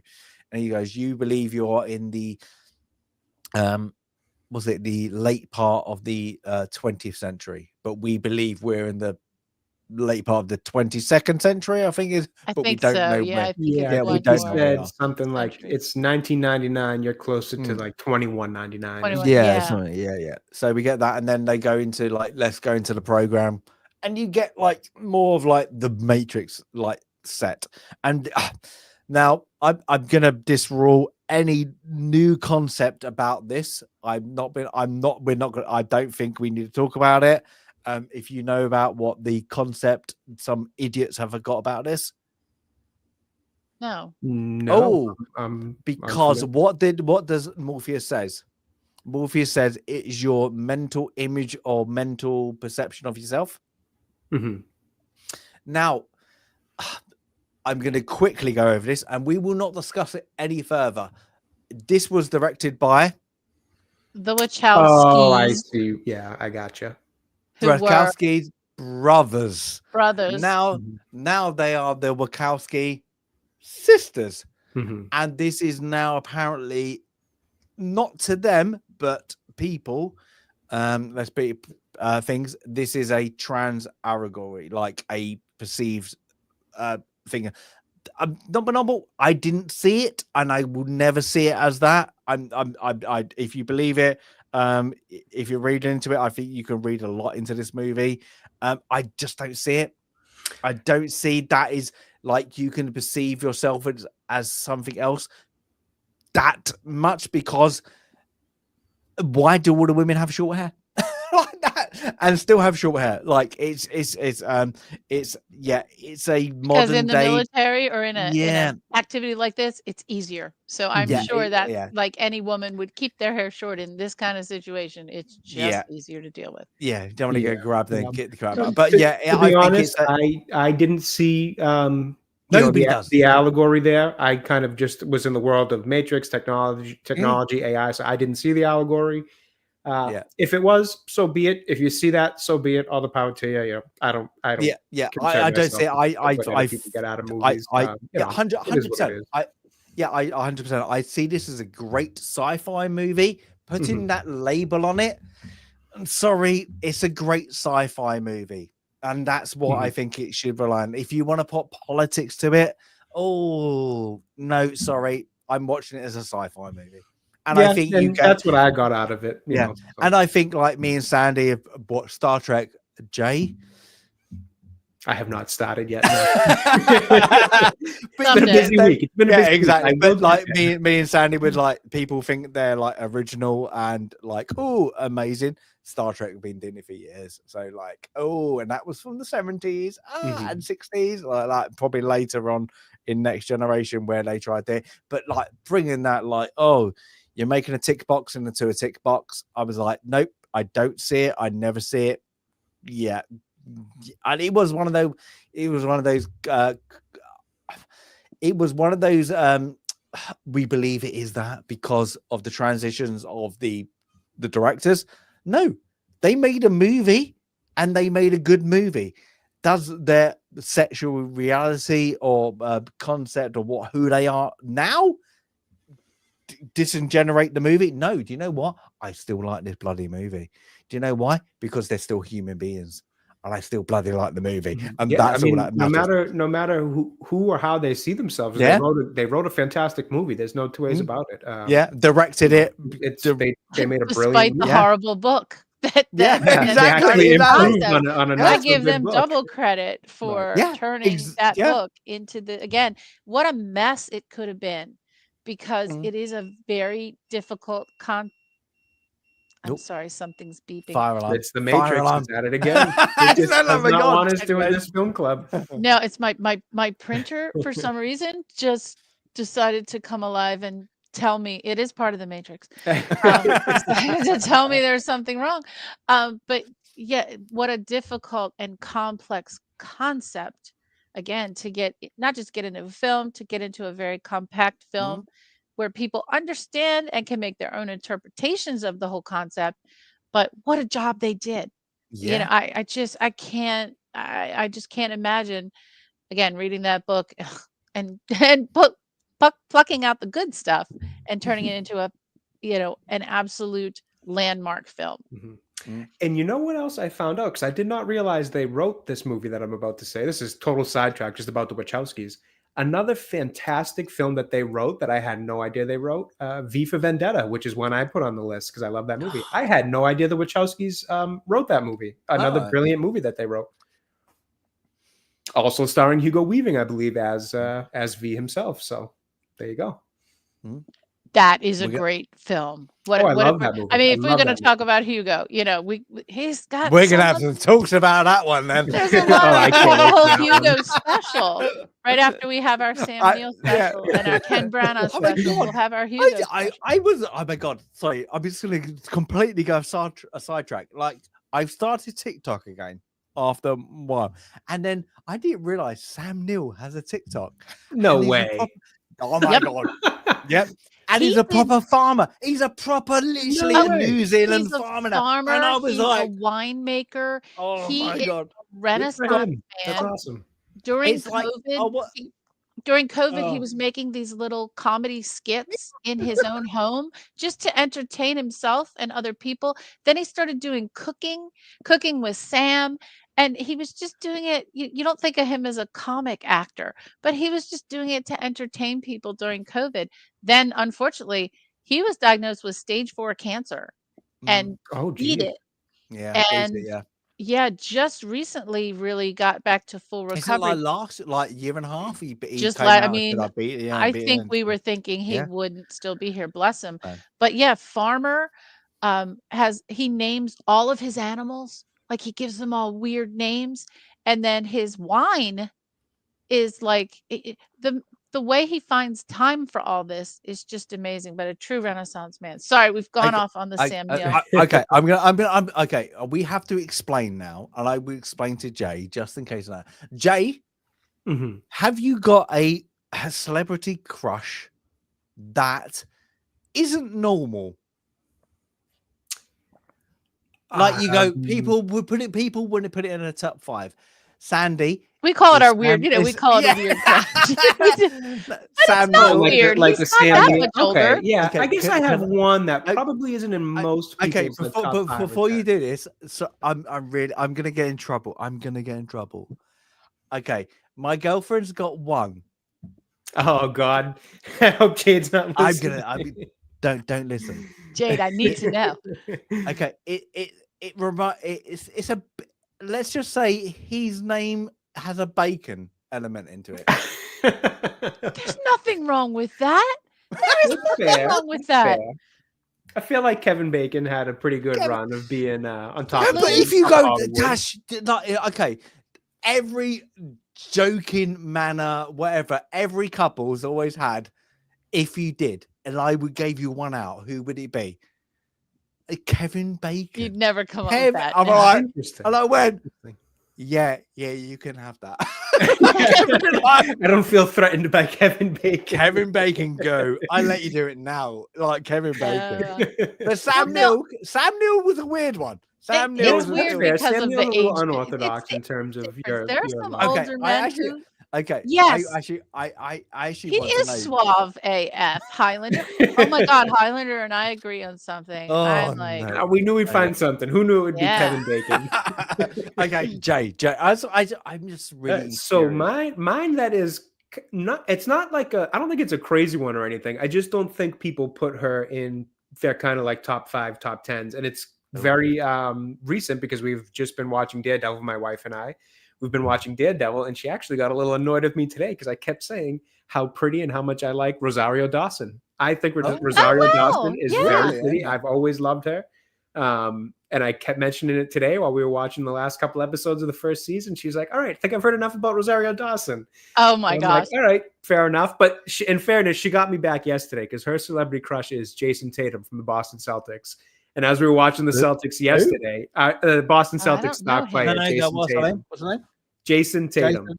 Yep. He's the star player for the Celtics. And we were watching the game last night because I'm a big Celtics fan. And as soon as he checked in the game, she goes, oh, look, it's my future husband. And I'm like, all right, fair enough. Yeah, I agree. Literally, I didn't. Look at the muscles on him. Yeah, well, all right, guys, rub it in. Yep, my wife likes him. Sorry, guys. So I got her back a little bit today with my my love for Rosario Dawson. Yeah, let me. Yeah. I mean, I would not call that. The dog doesn't like it either. Dog agree. I like he doesn't like her talking about Jason Tatum either. Oh my God. Okay, let me just. Who's this? Here we go. Guys, this is 26.7 points a game. He's good. Oh, he's good. He's very good. Yeah, look at that. That's actually check a him out. picture because he's got. Oh no, I can see his tattoos on his shoulder. He's got a lot of tattoos. I thought it was on his arms. But yeah, she loves Jason Tatum. So she got me last night with some Jason Tatum love. I got her back a little bit today with some pining over Rosario Dawson. So we're even now.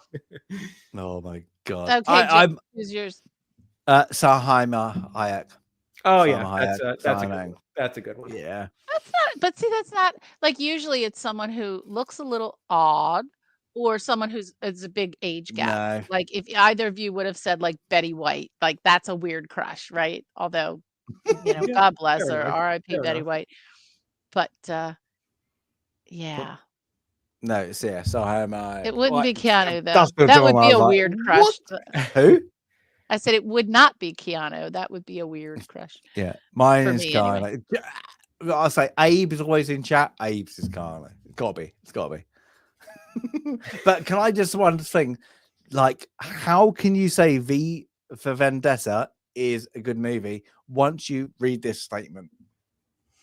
See, this is where, like, and it's every once in a while, it's the exception that proves the rule, right? That every once in a while, he's got to get one right. Yeah. But V for Vendetta is, my gosh, love that film. Oh my gosh, John Hurt. Even Stephen Fry. Highlander said it's 10 out of 10. It's not. I can't give it a 10 out of 10, but it is a very, very good movie. I do agree with him. But at least he doesn't think it's terrible. Like, Oh, I know. If Highlander, if you didn't like V for Vendetta, that would have been tough to get past that one. There's a lot not to get past with Highlander. Oh, we love Highlander. Just to say. I can't. It proves that we don't exist in an echo chamber here. We all got different opinions. It is infinitely rewatchable. That is true. It is. Well, funny you say that because when I brought it up today to my wife while we were watching the rest of this movie, because we started it last night, fell asleep, we watched the rest of it this morning.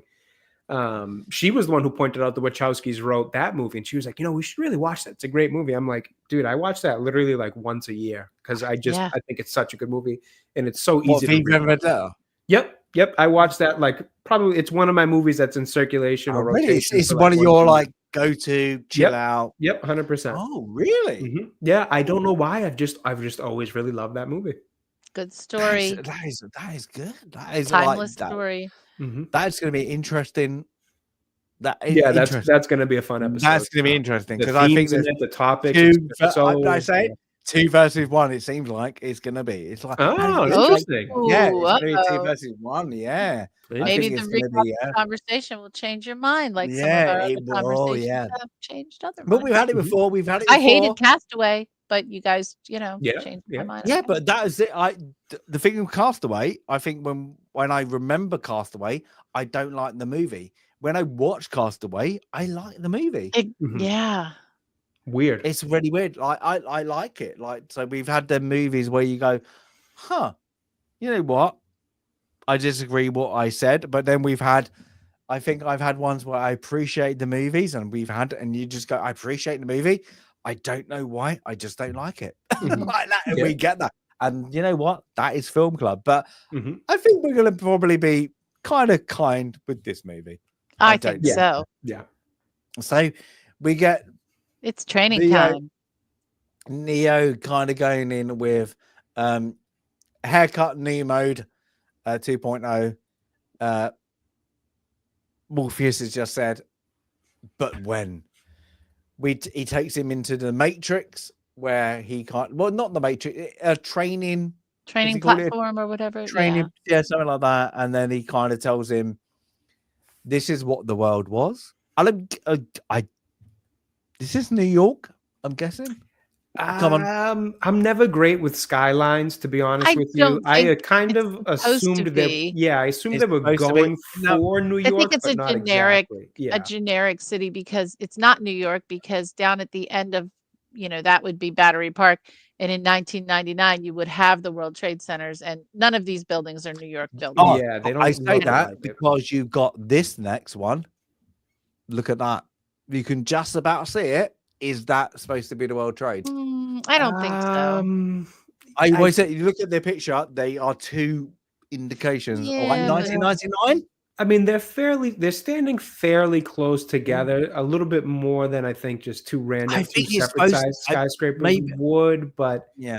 I could okay to think that. I don't think I could see thinking it. I don't think it is, but I can see, like, almost as if it was like an AI generated picture. No, no pun intended, where it was like, give me a city that looks like New York, and it kind of gave you something that was like, kind of like it. I don't think it was what it was going for in terms of exactly, but maybe that was like inspiration behind the fake city skyline that we want to make. Also, when we're in the scenes in the Matrix with the police officers and some of the other locations, like that is not a New York City police uniform. I think it was just meant to be generic city. Right. I don't think it's New York. Because this is a very big stretch, but with regard to the office scene and the, Neo and his boss, and kind of how he's kind of blowing things off, for some reason it made me reflect on Wall Street, and which was obviously New York, which was, obviously a completely different story, but just the whole office scene, young kid, that kind of thing. I think it's purposely trying to be a generic city. I think so too, because I think that goes along with kind of the idea of like computer generated, like, so again, similar to I was just pointing out the idea of like AI images and stuff we get now, where it's like create, a modern city with this, and that, and like you kind of just get this creation. Like I think that's what they were going for, like that generic, almost kind of looks like and reminds you of something, but not really type of thing. That's how I viewed it, at least. So when this happens, then of course Morpheus tells him about we're batteries where they like we are the ones, we don't know much. Was it? I can't remember the word frame. We are not the ones who started the war, but we know we are the ones who scorched the sky. Yes, like it was something. Yeah, something like that. Where it's like we can't even remember who started the war, but we remember that we're the ones that scorched the sky. Yeah, and it was because they were solar powered. Yeah, but then they figured out, you know what? As a better battery, the human, whatever. We don't know why. It's just a human genetics, bioelectricity and stuff like that. I think they go into.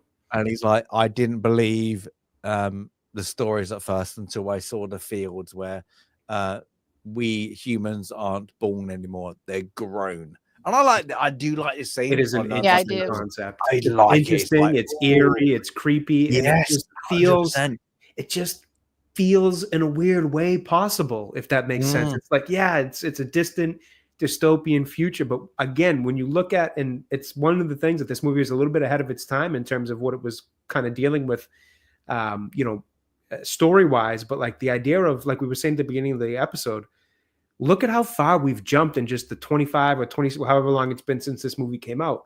Look at how far technology's jumped from those old cell phones to having the world's information in the palm of everybody's hands, to, just all these amazing different things technology can do. You got people catching rockets they send up to space now, for Christ's sake. I mean, the advancements in technology is crazy. The boom of AI in the past few years, to the point where it's at consumer levels for, using it to write a paper if you need to, if you're a student, or craft an email if you're a worker in the workforce, or God knows what. All these things technology can do. And especially, like I said, with this AI boom, it makes you feel like maybe, just maybe, stuff like this, the movie I, Robot, all these different things, maybe, Battlestar Galactica. yeah, like I think Elon Musk was just rolling out some AI robots, or some kind of robots or something on a stage within the past year. I thought I saw something of that. Like, there's just so much stuff that's like, ooh, maybe these movies weren't too far off with what they were kind of prophesizing. Yeah, but you look at you look at which is probably going to go side topic, and Sandy's going to probably interject here, very much so. Is like, you look at like movies, and like Star Trek is a big one. How like that, but like you got books like Douglas Adams, I'm a big fan of, how their science fiction knowledge, like in their brain, has developed. People going, Oh, yeah. you know what? Let's try that. What if we can do that? It's like, yeah, there's certain things, the transporter, the like with that not being done, the food replicator not being done yet. But you know what? There's probably people out there going, this is kind of could be done. Why can't it be done? Hold it, and that's it. And I like that. Yeah. Like, and I always think, like, people go have a go about, oh my god, Elon Musk is going to the Mars, whatever. Like, why? What's that going to do? You know why? Because there's resources there that we've not hacked into. Like there's like sorry, the periodic table. There's going to be more that can develop our society, our humanity more, and that's what it is. It's not about like him being greed. Now you can go by, well, the first person is going to get greed, they're going to get the rights to it, but humanity. But it's also, when you set yourself a hard problem, you set yourself the hardest problems. Look at all the technology that comes just out of trying to create that solution. So 2 weekends ago, I was at the Kennedy Space Center in Florida to see the Kennedy Space Center and go through all the exhibits. And I got to see the Space Shuttle Atlantis, and I got to see rockets and the Astronaut Hall of Fame.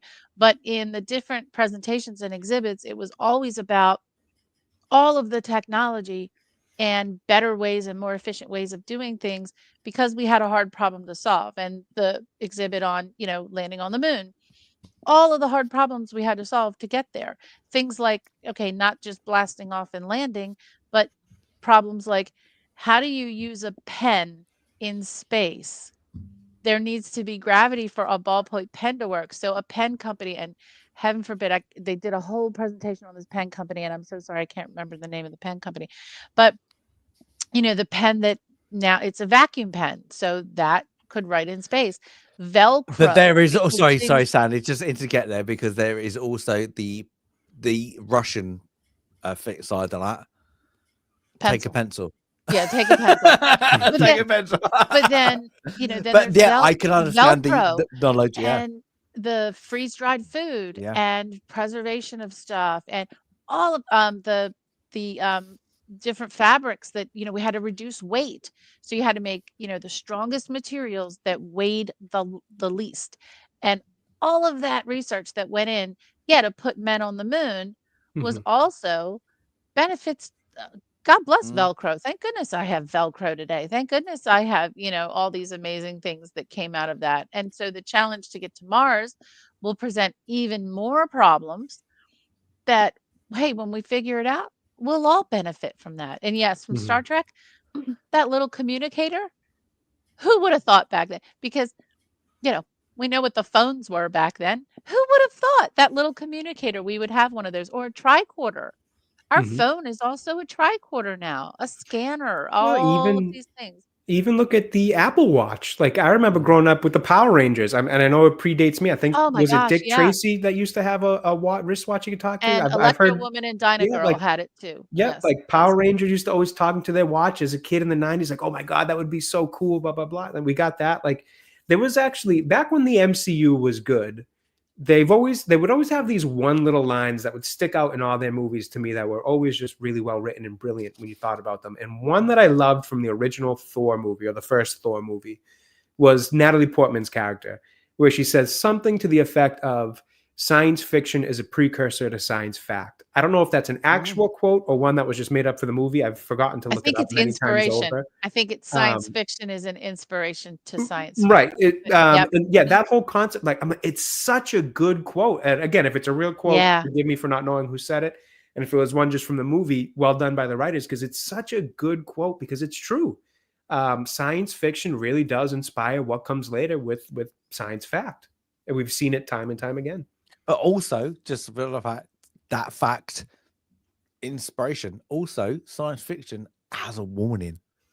Yes. There's a warning. This like, movie being one of them. Yeah, but I think it's like this book, 1984, was 1984 has a time warning. Machine. When we talked about the time machine, warning. Yes, there's a warnings. There is like a concept before the technology got there, but there is concepts between that where the writers who gave up with, look, we as beings will get there, but come on, there needs to be a warning. You need to have a warning, like with AI. Like, I don't know about this, like, not the greatest things, but like you got AI here, but you got AI in Terminator. There's a warning there. No, I'm not going to go for the devastation of mankind with AI. I don't think it's ever going to happen. But there are other things where you got like corporations where are bigger than their boots, and then you just got to kind of go profit between humanity. And I think this is where the bullshit that is happening. I'm sorry, I don't want to say Elon Musk too much. Where the bullshit, I don't believe everything he says. I think a lot of it is driven by profit, and just the way it is. But a lot of he says is for mankind. And when you get over that premise of like, the guy might be a bit of a weirdo, the guy might be a bit like all over the place, but the guy's kind of right, but he needs to be dragged down. You need that kind of stop, no, think about it. But what he's saying now is like, with the premise of what we need to develop now is probably what we should have been doing when Ronald Reagan was around, because the space exploration, what America was doing, got halted because of unbiased political gains. And that's it. When you got Reagan there, and it faded. And disasters, like, like with that. But it could have, like, you think if the progress from when Kennedy kind of released it, and then you got to like the 80s, look at the restrictions that have been put in place by what could have been great. NASA should be great. Should be great. NASA at the moment is not great, and that is the problem. And this is, I think, like, it was defunded. Yeah, but look at what NASA, like, I hate to say it, why have like what you got, like, so you're looking at 90s like technology, so you're looking at digital 90, like 2005, let's say 2005. Why hasn't there not been a digital base 95, let's say that, on the moon? Because Obama took Obama actually took all the funding for manned Mhm. spaceflight out Mhm. of NASA, and he actually, took it away. Yeah, but look But at the same time, encouraged commercial companies to start coming up with ideas. So now at the NASA facility that I was at 2 weeks ago, there's the NASA buildings, and that the great big huge, like the world's largest one-story building, which is the vehicle assembly building where they build the space shuttles and the rockets, which is just amazing.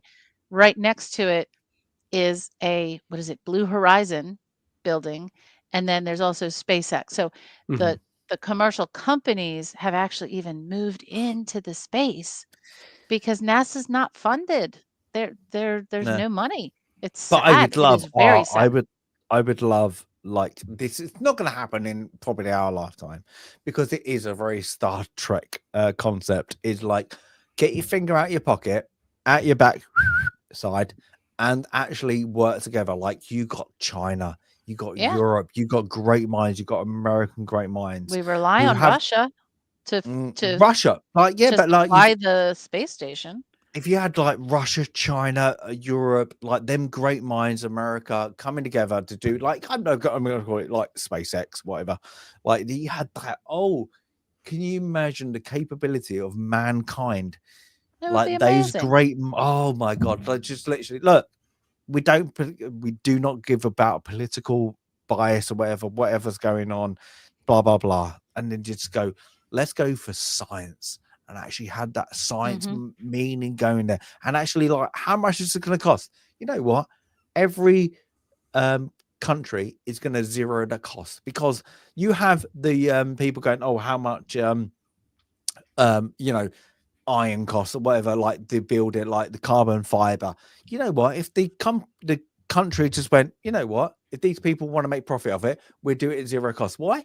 Because countries, their own mind, and it's been historically, can print their money.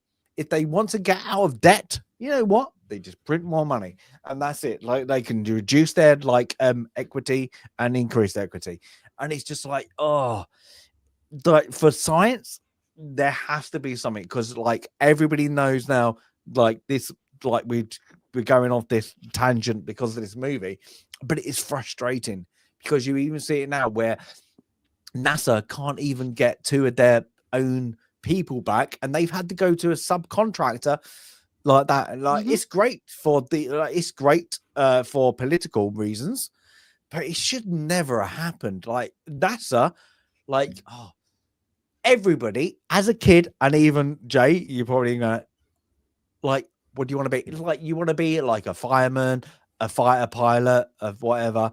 I want to be in NASA. Like, and I'm gonna say Americans, like as you guys, you are like NASA. Wow, like, there's a pinnacle. There's the pinnacle right up there. It's there. Like, what do you want to work for? If I ever work for NASA, everybody's patting me on the back. Like, Jay, you work for NASA? What the hell's going on?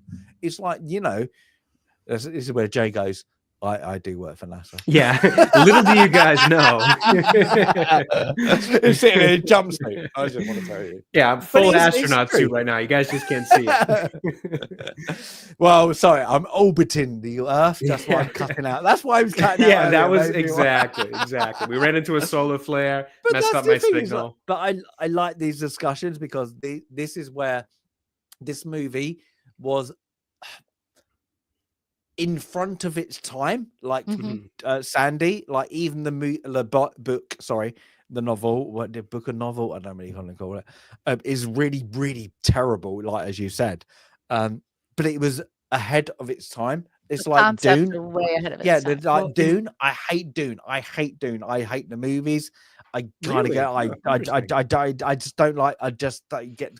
I don't hate concept. Dune, but I don't love it the way others do. Oh yeah, it's like it just frustrates me because it's like really bad. It's the concepts there. It's really badly done. I just think, but you got really ones that are out there. I adore Hitchhiker's Guide to the Galaxy. I adore it. It's up there with the top 3 books. It's really like the concept of that, but it's concept that you can believe on, even though it's a comedy. It's a comedy book.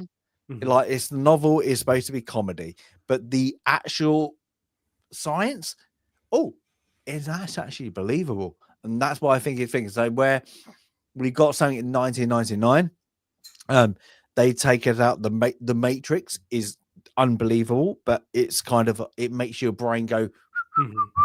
But the actual technology, what's around it, oh, look at what happened. It's like there's this break between what 1999. Is it Bush? Is it Bush Jr.? 99 would have still been Clinton? Yeah, When we did wouldn't have gotten Bush was till it 2000. 2000? 2001, technically. When 2000. Well, yeah, he would 2000. have been president. Yeah, it would have been inaugurated in Yeah. 2001. So you look at 9/11. that, and then okay, So yeah, you know Clinton. what?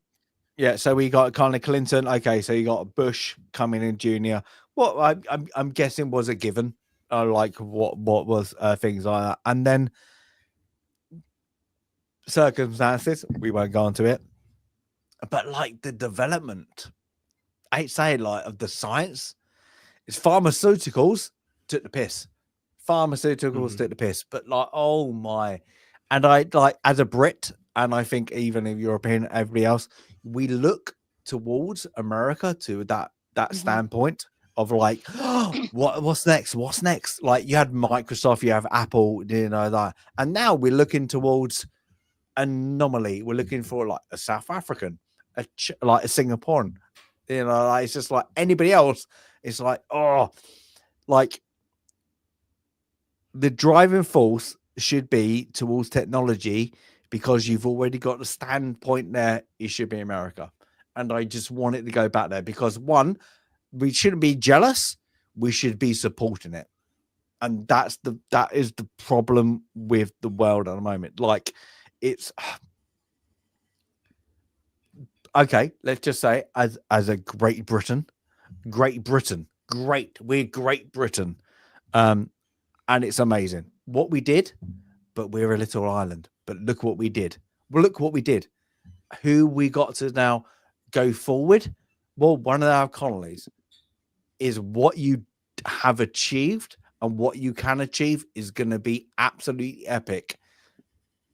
But what you need to do is stop listening to everybody else. And that is a really weird way to say it. It's just like, oh my God, listen to what you can do.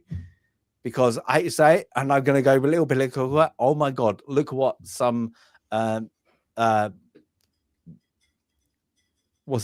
apprentice presenter did now, and it's amazing. I lack the ability to support anything else than what you could do. And that is really because the American dream, the American dream has been lost to most people. Like, and I mean that as well. If you go by, the American dream was there to support immigrants coming over. The immigrants were coming over with the Irish, you know, the Scots, you know, like the Hungarians, the people unwanted to make their money, to make a dream. Now, the dream is the world. Well, the dream is still work hard and you can do anything, right? And it applies to immigrants, it applies to kids, it applies to anyone, is, you know, work hard and you have the opportunity to do anything, because we don't have a class system here. I know people claim we do, but those people have never lived in a different part of the world where there really is a class system. And here, anyone can go to college, anyone can go to trade school, anyone can develop their skills, work hard, get a job, etc. I know there's challenges everywhere, but that's a really simple dream. It's so simple, but you got people who don't want to do the work hard bit and think that they are going to succeed. But in between, what makes us really, really great, I think, is the creativity, and that, you know, hey, we can do anything, so let's try everything. And unfortunately, that does cost money, and every administration changes their priorities.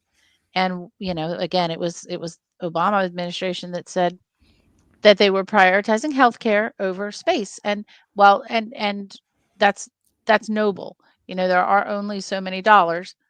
But it's short-sighted, because what the space program does could lead to scientific advances that could help us in healthcare and help us in everything. And so fair enough. Help Like the entire human race. Yeah. Like you could go to Mars. Oh, nothing happened. All the minerals are crap. Do you know what? You could go on the next moon, and the minerals are great. This is what people forget. It's or not the about trip itself. The journey Yeah. is the destination. Yeah. We could have learned But something along the way. but that's the thing. It's like I like what Elon Musk says. We're gonna go space kind of thing. Like, sorry, but like our failures, our experience, and that's it. Like, and I'm like, I remember and really much in the Royal Air Force is like when you're basic training is like your failures. You got to come over. You got to build over, and I think that's like a very military thing to do. Like you know what? I'm not as fast as that person. I'm not as strong as that person. But you know what? I'm going to be good. I'm going to be as good as them. Why? Because I'm going to push myself. And it's been pushing yourself into not physical things, but like mental state to do it. And I think that's what's been lost now is there's a across the world, there's like a political divide. It's like, excuse me, you're aiming for that goal, but you don't you do notice your goals are the same, but you just like a red, blue, yellow, whatever, orange, or whatever political party you're going to. It's like it's embarrassing sometimes, and it is like I hate to say it, like, but it's really embarrassing for somebody who watches American political environment, because you look at it and you're like, oh, that person just needs to say yes, and they're just doing it for like political or a financial gain, and it's just so like backhanded, and it's just like, oh, like it's like the stain I think a lot of people get from watching American political things. It's just like, oh, you know, it's right. Everybody around the world knows what you need to vote for is right, and then that person goes, no, because of blah blah blah, and because it was my opponent's idea. We can't recognize that our opponents can have good ideas. Well, and I think that's what a lot of the issues boil down to, you know, whether it comes to day-to-day stuff or things like how we can advance humanity, like going to space and figuring out ways to potentially inhabit other planets, or at the very least gain resources from other planets.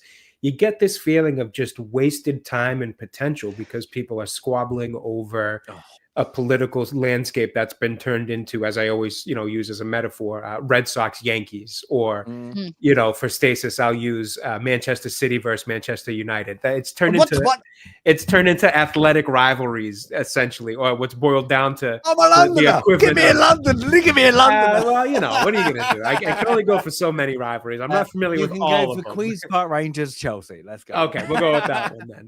But in that aspect, you know, there's so much squabbling over what's become like political rivalries, the same way we look at Red Sox Yankees or Bruins Canadians. That's one that works for both of us.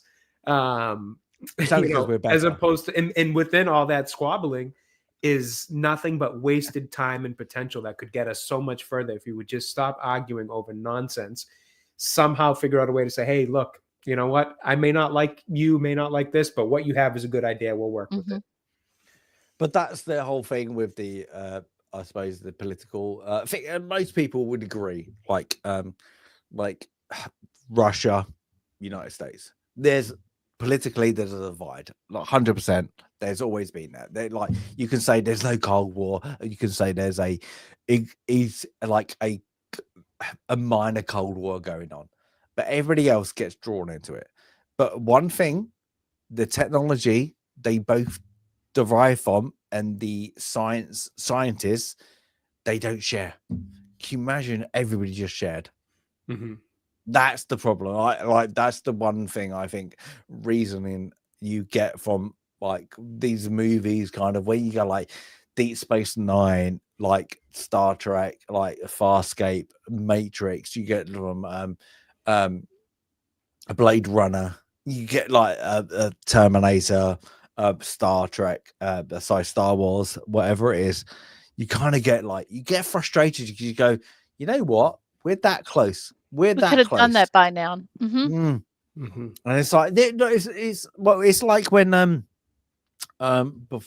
before television, whatever, is like when the church kind of like Galileo, whatever. No, that is heretical. Heretical. Yeah, Heretical, yeah. heretical. Heresy, yeah. It's like against the church. So we can't do that. You cannot say that. But the guy was absolutely right. And it like took years after his death to make Well, sure it he took was right. hundreds of years Yeah, yeah, yeah. to And it get was him whatever pardoned or whatever yeah. for. And that this is the thing we got. We had the like humanity has this I don't even know if there's a like Oxford dictionary word for it. Is like where it's right, it can be done, but the like church, your state will not give forward because it's an old thing. It's not new. It's like, oh, people who I don't know, like who can speak in different languages. You're a witch. You got epilepsy. You're a witch.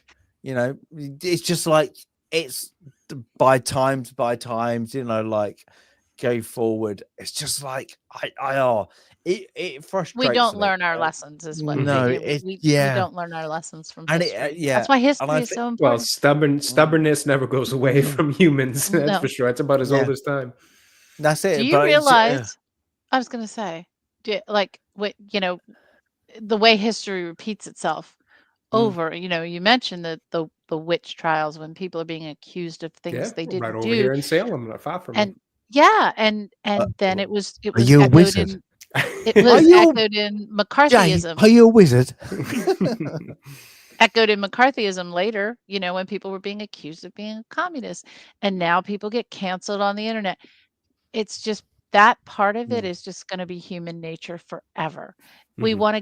want to be on the winning team, and we want to gotcha everybody else. And it Yeah. just that's not good. I don't think that's going to end. Hopefully, we can all get along a little better. But do you also realize we're only 48 minutes into this film, and we have a long way we've gone off on a tangent. He's just in the training program right now, so we've got to get back to Okay, let's go back. Let's go. back to Neo. This is film club. This is film club. This is, in fairness, though, this is one of the reasons I love this movie, because even though we're talking about space, which has nothing to do with this movie, it branched off of talking about technology, AI. Oh, And this is 100%. one of the This great is what things it's about this movie is it just starts making you think in all these different directions, because it's conceptually such an advanced movie for its time, but in a good way. Yes. So we got let's go back. So we had the baby growing, people growing. We have now Yeah, where I honestly forget where we were. yeah. Yep. So when we're Oh, I standing hate this there- image. I hate Yeah, I this don't like. image. I don't want to see this. It's No, tough. but I get it, and I think it was effective in the film, but I do hate this image. Now, yeah, I get. Was it draining the dead infantry To was feed it? the infants. fetus, Ah. yeah. So move on, and then Yes, please. like, move on.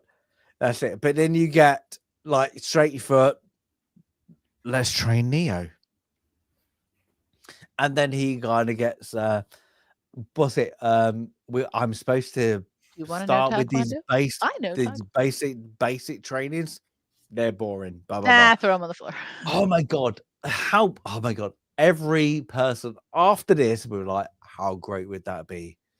They're like, I want to How learn. great would that be? Boop, stick a needle in. Yeah, there you go. And then go. Dog agrees with me. But how good would this be? Like easily, like it's one of those things. Like, could we do it? Could we do it? Could we conceptually, like, I could stick a needle in your brain and it's go well in the back of the thing, like a little concept, like bang, bang, bang. And then not to go back to Elon Musk, but with that whole Neuralink stuff he's got going on, Yes. again, it's like, how far away are we from this kind of stuff? Exactly. Like you got Neuralinks and you're like, well, hold it. But at a more basic level, we can listen to podcasts now, and we can have like learning on demand now. No, it's not, cranking it right into your skull, but we can put our little, AirPods in and listen to a class. So, we're not quite there yet, But So I think that was learning is easier than it ever was Yeah, today. fair enough. Your audio that book, was your that all was these different things. also a plug from Sandy. If you want to learn about the Union in the American Civil War, go and support her channel and give her a sub. Oh, learn If you about want, all of history, not well, just you the haven't. Union. You've not done the Red yet. So you've not done the Rebels yet. Well, because I have 212 additional There we go. Off tangent. videos on the particular unit that I'm studying right now. But yeah, how, learning on demand right here, right now, and plug it right into your skull. Oh my gosh. I feel really sorry if Gettysburg or Gotham Generals turns up for Jay. Oh, no. It's going to be very informative. No, it's not gonna be be, boring. but Jay's gonna have to gonna go. Oh my god, I've got to really research this. No, we're gonna. So who? Okay, let me give that the percentage wise. Who's gonna talk more on Gettysburg?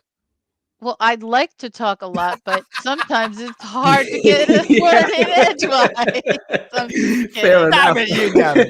I think we're both going to be very Well, there we animated. go. I can say I can bet that I'll talk the least. I'll give you that. Oh my Odds god. I on might favorite for the quiz you, least. Jay. I'll put a Oh quiz my together God, for that you. is going to be that would be a great. And the thing is, it will be like I'm guessing Sally, but I'll be like, yes, but the battle wasn't done like that. Anyway, go stop before we go Back back. to uploading Taekwondo. Anyway, yes. Anyway, Taekwondo. So Morpheus. This is the first time, like, even though we got the Carrie-Anne Moss action scene, this is an awesome action. Whoa, this is like where you get like that. He goes, yeah, but I like the setup to this. Like he goes, I know kung fu.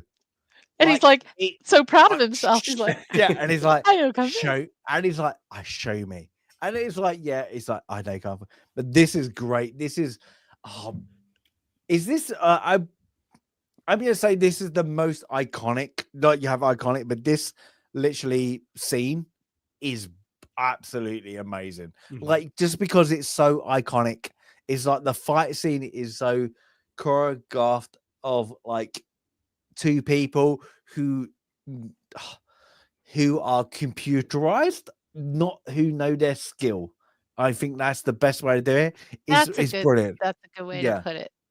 But they're doing it almost like instinctually, like you said, like it's programmed into them versus knowing what they're doing type of thing. And they play it off that way really well. Yeah. So you have like Keanu Reeves, who is actually who's trained in martial arts. So that's quite good. I don't know about Laurence Fishburne.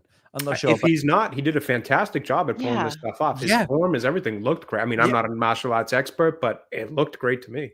But what I like about this is you have Keanu Reeves, Neo character, who's going all dramatic, like the dramatic like poses, and he's just like Laurence Fishburne is like, oh no, he's the master. He's like, bring it to me. You know, you have their old 70s martial arts movies where you get like that overconfident, little cheesy, yes, and you have the guy that like I suppose it was Kill Bill 2.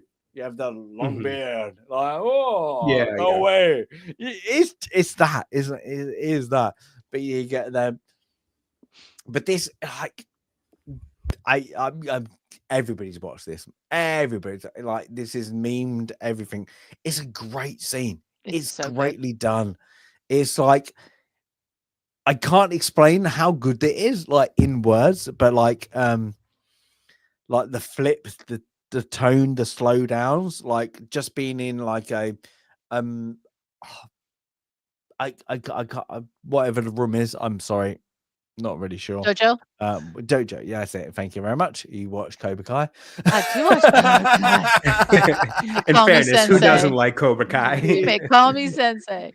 Yeah, but it literally is. It's literally like it's the music, the choreography, the slow downs, like Jay said earlier, like with Zack Snyder, with how to use slow downs and how not to use it. This is perfect. Every little bit, like you have slow downs for like 2 seconds, 1 second, like a minuscule of a second. Like, this scene is brilliant. This is probably like one of the iconic scenes of the movie, just because it's just done well. Mm-hmm.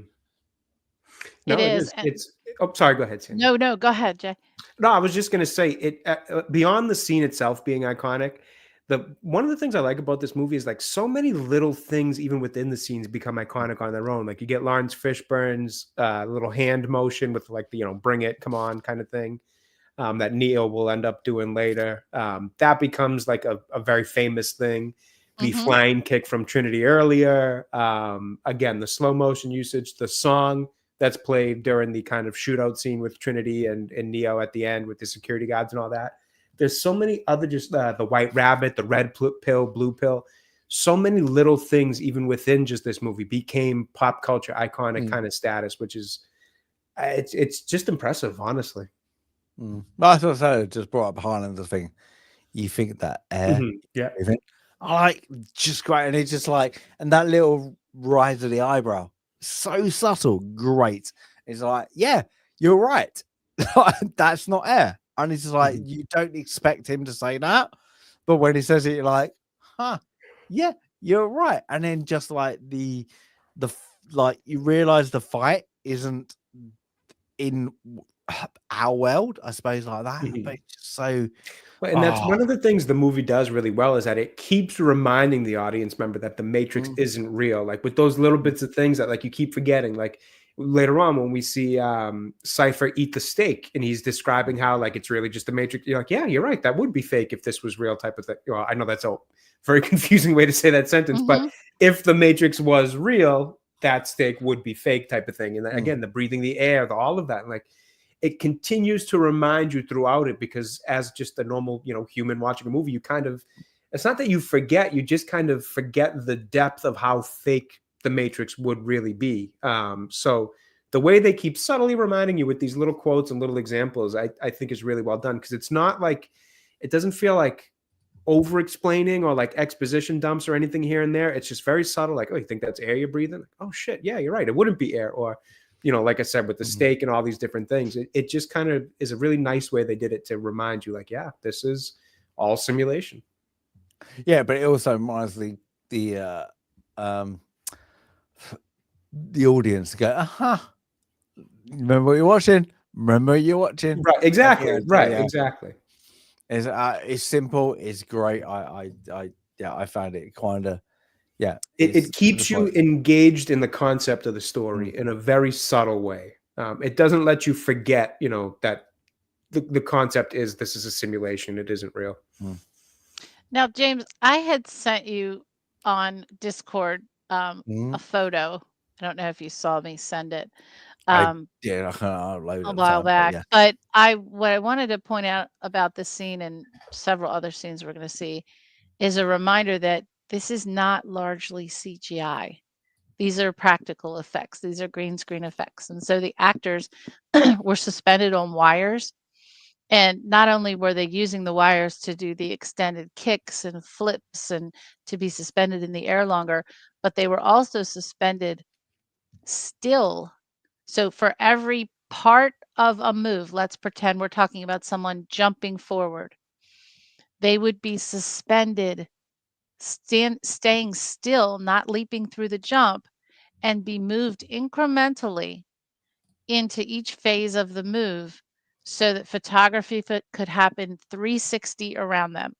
So I know that's kind of hard to think about, but if you think about like just being lifted an inch or two or shifted an inch or two, both characters toward whatever the ultimate, goal is of the scene, move, stop, photograph, move, stop, photograph, move, stop, photograph. So as seamless and beautiful as the choreography seems, these are the most difficult and the hardest parts of the film to make, because it's not being done on a computer. Everything's being put together on a computer, shall we say. The actual photographs are being put together and edited on a computer. But this is not an AI Keanu Reeves and Laurence Fishburne being thrown through the air by a computer program. That was all practical film capturing. Some of it's like motion capture, and some of it was just this, individual scene by scene, frame by frame filming. And there's a video on YouTube, and I'm so sorry I clicked off of it. If you look, if you Google like Matrix CGI versus practical effects, you'll get a video that someone had to put together that breaks down every scene and shows you just how much of it is practical versus the CGI pulling it all together at the end. Interesting. I would actually I'd like to watch that video, because it is honestly really impressive how knowing that it's done like that. That is really impressive to see how they pull that off. Yeah, especially for the time. It's like, right, exactly. We're talking 1998. This was released in 99. So 97, 98 as it's being filmed. The other big special effects movie, probably is the Phantom Menace? Probably. Gotta be like that, and what that did, and like look at this, like they are completely different, two different movies, aren't they? Like this looks more 10 years advanced than that, I suppose. Like that, but that probably had more money towards it. Even when you hit some of the full CGI stuff, like the squids, they look, I thought, really good in terms of when they're like even just floating over the ship or burrowing into the ship. They look phenomenal. Sometimes I think one of the things that stands out is a little bit like, it doesn't hold up as well, was like the jump scene that we'll get to when he goes into the street, as well as during the final fight with them, where he first shows off his speed moves, but his speed moves are fine with the bullet dodging. It's more the agent that he shoots at that does the dodging. That's like, ooh, that looks a little rough. But I mean, it's a couple things you pick out that are like, oh yeah, that's a little dated. That's a little dated. The rest, I mean, it holds up fantastic between practical and, what they do use CGI for. It just holds up so well. Yeah, I think true to the point. Like, this, that's what I said like earlier. Like this movie, like you can fault what they did, but it plays swing, like you just don't like. I think we said like, like in other movies, like, it's not held up. It's like it's a good movie, but this holds up. Very well. Absolutely. Yeah. So you get that, and then you get finally to put his face on. You can't see the fist, but Neo finally, after Morpheus has been like outing him, like, you got to hit me. Don't hit me. Don't think about hit me. Just hit me. He gets there, and then Neo goes, I know what you're doing. I understand. And then we have a jump program. And then, let's go to the jump program. Yes, go to the jump program. What happens if he does the jump program? Well, you forgot. So the I think it's Epoch or whatever. He runs to the crew's like eating lunch. He's like, "Hey, everybody! Morpheus is fighting Neo." Yeah, it's just like a school ground, like a playground fight in school. Hey, everybody! And they all come to watch, to see what's gonna happen. Oh, that was cool. But so that is like it is like, oh my god, so there's a fight. Yeah, it's quite funny. Yeah, so you get jump program. Morpheus, of course, does his jump, meets it, and then Neo. I give him an A for effort. He's like, he's gonna do it, and then. Halfway through, and then splat, and it's like that, and then you find out what I think is the most important bit of the movie is like that is when he blood, and then it's like Morpheus tells him what's it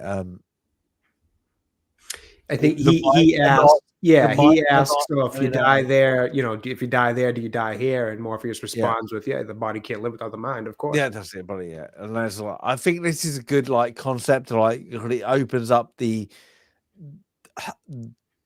danger. Yeah, raises the stakes, because it almost feels like, if it's all simulation, no big deal, nothing matters. But then it raises stakes. Like, no, it very much does matter.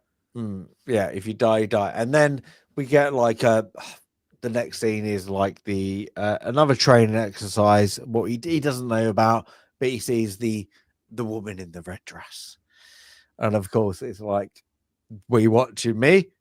And he's like, were you listening to me, or were you watching the red dress? But what? Look again, bang.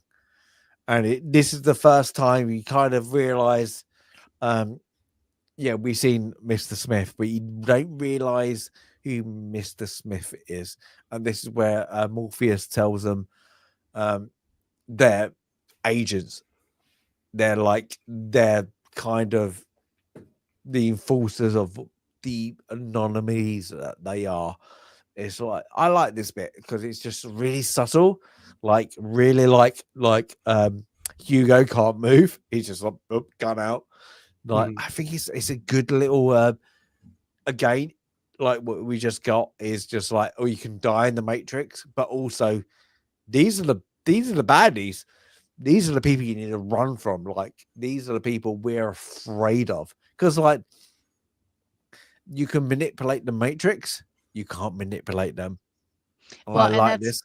Yeah, they're the sentient piece of the Matrix. And then he also tells Neo that, look at all these other people. If they're not one of us, then they are one of them, meaning they are all part of the Matrix. So you don't know who to trust, or you don't know what's what. And what I like about, this kind of whole training sequence, and more specifically like this scene here with the woman in the red dress and explaining the Agent Smith and all that, it's exposition done right. I like to call it interesting exposition, because they have to explain some of this to the audience that we understand what's going on, but it's not done in a way that one feels like it's an out of place, just exposition dump to get the point across. And it's also not in a way that makes the audience feel like they're stupid and they have to be handheld through this whole thing. It's giving you a very quick, effective, efficient, and interesting bit of exposition to keep the audience, in tune with what's going on. And we're learning it alongside of Neo. So it feels like we're on the journey with them. I think, to me, this is exposition done right.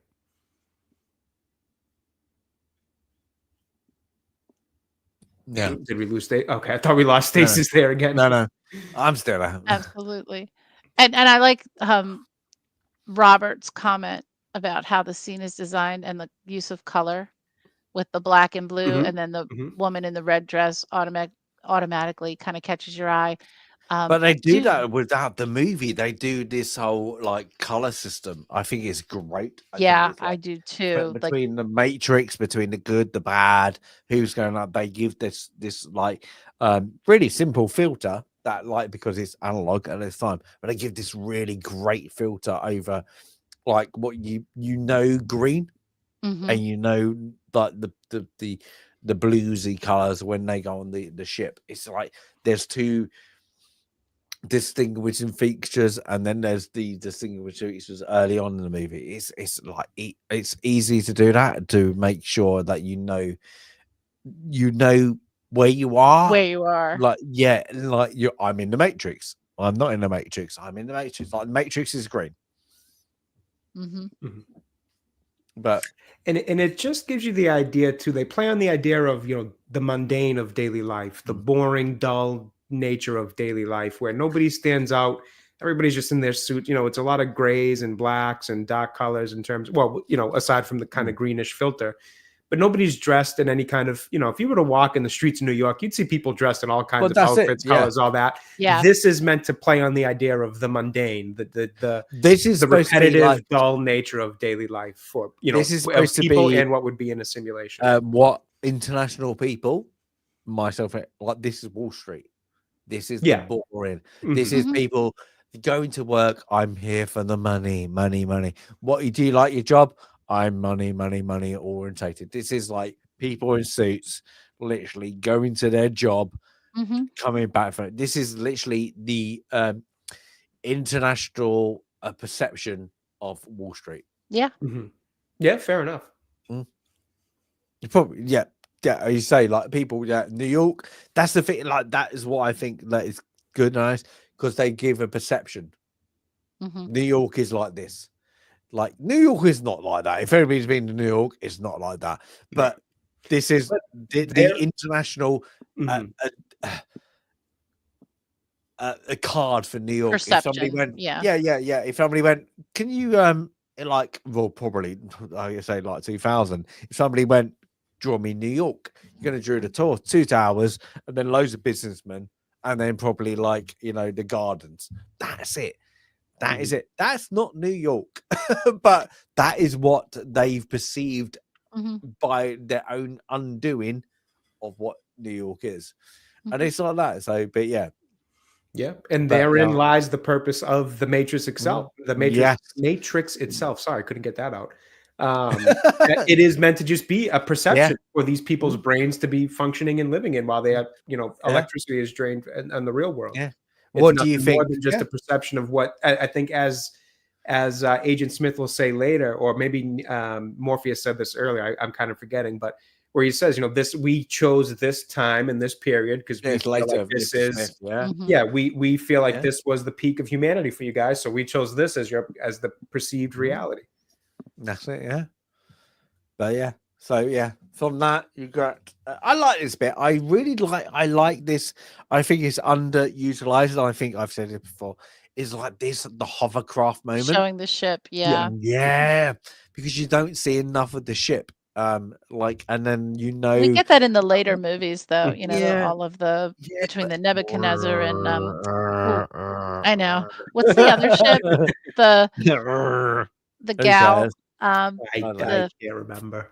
The other ship. Anyway, so I know. I'm not saying they're good films. I'm saying we get I might more end ships. up watching 3 and 4 just to More see ships. where they take the story. I don't want to for sake of thinking it's going to be good, but more so just to kind of see. I am a little curious where they took the story. Curiosity is good. Yeah. Good. So we get the. I might take a red pill on the rest of the movies. Yeah, exactly. Yeah. What they called, or what are these called? The squids. No, what they call it? They call them squiddies or something. Yeah, they call it. Yeah, so there was another name. I heard them say squiddies, I think. And they do their EMP. So they did EMP. And these looked great. I thought the way they looked, the way they moved around, like they had that nature of swimming, or that like style of swimming. I was blown away by how well the CGI held up on these. I think they look phenomenal. Yeah. The only thing I disliked is, like, if you do it EMP, it destroys your network. You can't being just too technical now. You're being too technical. I know. I'm just being a nerd. I'm being a nerd. Yeah. Oh no, it's only because that I remember there was a War Games. I'm going to say that when I was in the Royal Air Force, is us against the Americas. Let's just say that, and we beat you. We lose all the time in the War Games, all the time. But the reason is because we use EMP, and it was a fake, like fake kind of a technical thing. But all we did was we used it, and then you can't reboot it, and they were like, "You cheated. You used EMP," and they're like, "Yeah." Because that's war. That's what we would do. Like, if we wanted to be, and it knocked out all your radar systems, and they were like, "Yeah, but that's not what you would do." Yeah, it is actually what we would do. I remember that, because you can't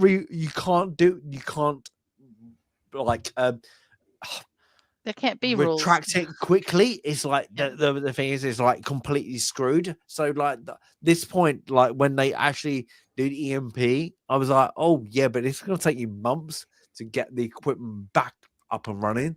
So I was just like, it's one of them, like, oh, love the movie, practical, no, because people got EMP, you don't know what that means. It's a word. It's like, but then you get like, I really like this scene from what's his name? Cypher. Cypher is probably the best acting element in the movie, because he's got to play the good guy and the bad guy, and I like this bit because it's very, by now he's the bad guy, and it's a great moment of like, do you want a drink? And it's like detergent. Let's say you're drinking detergent like that. You're like, oh my god! It's like it's like he gives it to Neo, and he's like, oh, bleeding out. It's like if you had to have a drinking session with a bunch of Russians that only drank pure Russian vodka.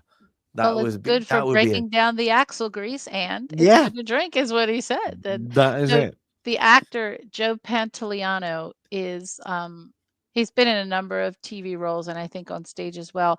I know him from The Sopranos. He played Ralph Cifarella. Yeah, he's got that same accent, Ralph Cifarella, who was an absolute like one of the worst villains. Like there are so many villains in The Sopranos, but you kind of respect them in a weird way. This is the one, to me, even more so than another character. Oh God, what was the other guy? I forget. But there's a lot. The other one in the same situation, but this guy, you hated him. I mean, you hated everything about Ralphie because he played him so smarmy and slimy. Really, really a good actor. And yeah, I agree too. I think he played exactly the role he needed to play in this film. I think he did a tremendous job. Yeah, no, I agree. I think he's great in this. And you I think you still kind of know, like before he even actually says the words, that he's jealous of Neo, and that he likes Trinity, and you already know it, and things are going to go bad. I almost kind of wonder a little bit if that jealousy for Neo with the whole Trinity thing is maybe what pushes him just to the edge of, you know what, I'm betraying this whole thing. Is like, he obviously hates the life of being in the real world. That much we get, but like he's gone along with it for, I think he says 9 years or something, as he's talking to Agent Smith later on. So you almost kind of wonder, I'm like, maybe like losing the chance at Trinity in his mind, even though he probably never had one, was the final push of like, F this, I'm done. I'm turning you all in, and I'm going back into the Matrix. Well, there's a point later, like we go through what he like from this scene. He goes for the eating the steak. Oh my god! Mm-hmm. I say it, I always I was like, oh my god, I just want a steak like that. Oh my! Every time, every time, so good. Every single time. That's a good looking steak. Every time, I just want a steak after this. After that scene. That is, yeah. Oh my god, that's a good looking steak. I'm like, yeah, nice glass of wine. Raw. Yeah. It's the way he's just like describing how good it's gonna taste to him. Like, yeah, you're right. Okay, chat. You can pick it. You have only minute. You have blue, rare, medium rare, medium. We don't count anything after that. Jay, what do you have your steak? I'm medium. I can't go too bloody. Yeah, I can't go too bloody. Too rare, too much. Even medium rare gets a little too bloody for me. I prefer just medium. So it's still got the juice and all that, but it's not still mooing, as they say here. Now I'm going to tell you a fact after a bit. Sandy, how do you have a steak? My choice is not on your list. Oh, I am a well done person because you're well done. Yes, I like that. I do. I like it. Well, I know. But I have excuse. I was traveling one. Sorry, there you go. Oh, stop it. So if anyone's been to Puerto Rico and had a sandwich called a medianoche, which means midnight in Spanish, and I was stationed there for a while, and they do it with turkey, they do it with chicken, and they do it with steak. And they slow cook all day long. And yes, it's well done. And yes, it's actually dry, but it is the best sandwich ever. And a steak medianoche is like the best thing ever. So yes, I do like well done, because I just had the sandwich is on very crispy thin bread. It's just to die for. So that does sound good, I will say. Yeah, I do. So I do. I'm sorry. I know. My grandmother doesn't approve either. She was a trained chef. No, she doesn't approve either. I catch some stuff even for medium. So fair enough, Sandy. Yeah. There's no pleasing people who like rare. Hey, Highlander, I don't like beef jerky because of the salt. I mean, it's salted. So no, I don't do the salt. Now, I'm going to say something like people need to realize this. I like rare. I like rare. Interesting. I like rare. Acceptable. But rare rare is not the American rare. What would you equate it to? If you order a rare as a Brit, you're gonna get blue. Oh yeah, but that's because you guys don't know how to cook. Yeah. Because we don't have. Yeah, So no. what you need to order. If I'm gonna order a medium rare, I'm ordering a rare in Britain. So it's all like one It's step. There's a different thing. So if I order like a well done, it's a medium. Medium, gotcha. In UK. Interesting. Yeah. So there's like you go down, you do it a downgrade than the UK and most of Europe do. It's really weird. So you have to understand, like, people when they go to America, like, no, if you're like rare, you don't ask for rare, you ask for medium rare because you get a European rare. If you ask for rare, you get a blue. And it's just like, whoa, that's interesting. Yeah, it's like done. Smack his backside. Can't do it. I like some pink. I just don't like it too red, too raw, too bloodied up. I say like some blues, yeah, but some blues I like it, like, but it has to be like a certain cut.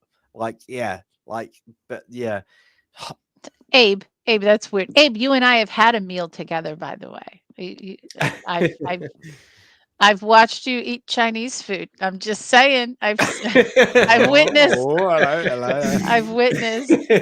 But so I'll just say this one more thing about you Brits. They don't put their eggs in the fridge, Jay.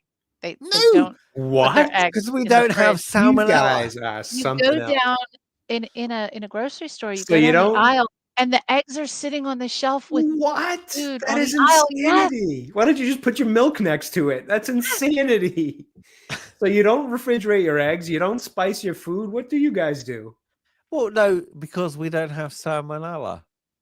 You do. It just doesn't exist in the UK? I don't understand. No, because we don't.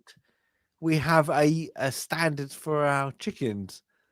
So we don't have it. Our chickens don't have standards. How dare you? There you go. Let me know when you guys. That's why, yeah, but that's the reason why we don't. Then I'll take the advice. Yeah, but like, so that's but there's like, what color are your eggs? They could be brown or white. No.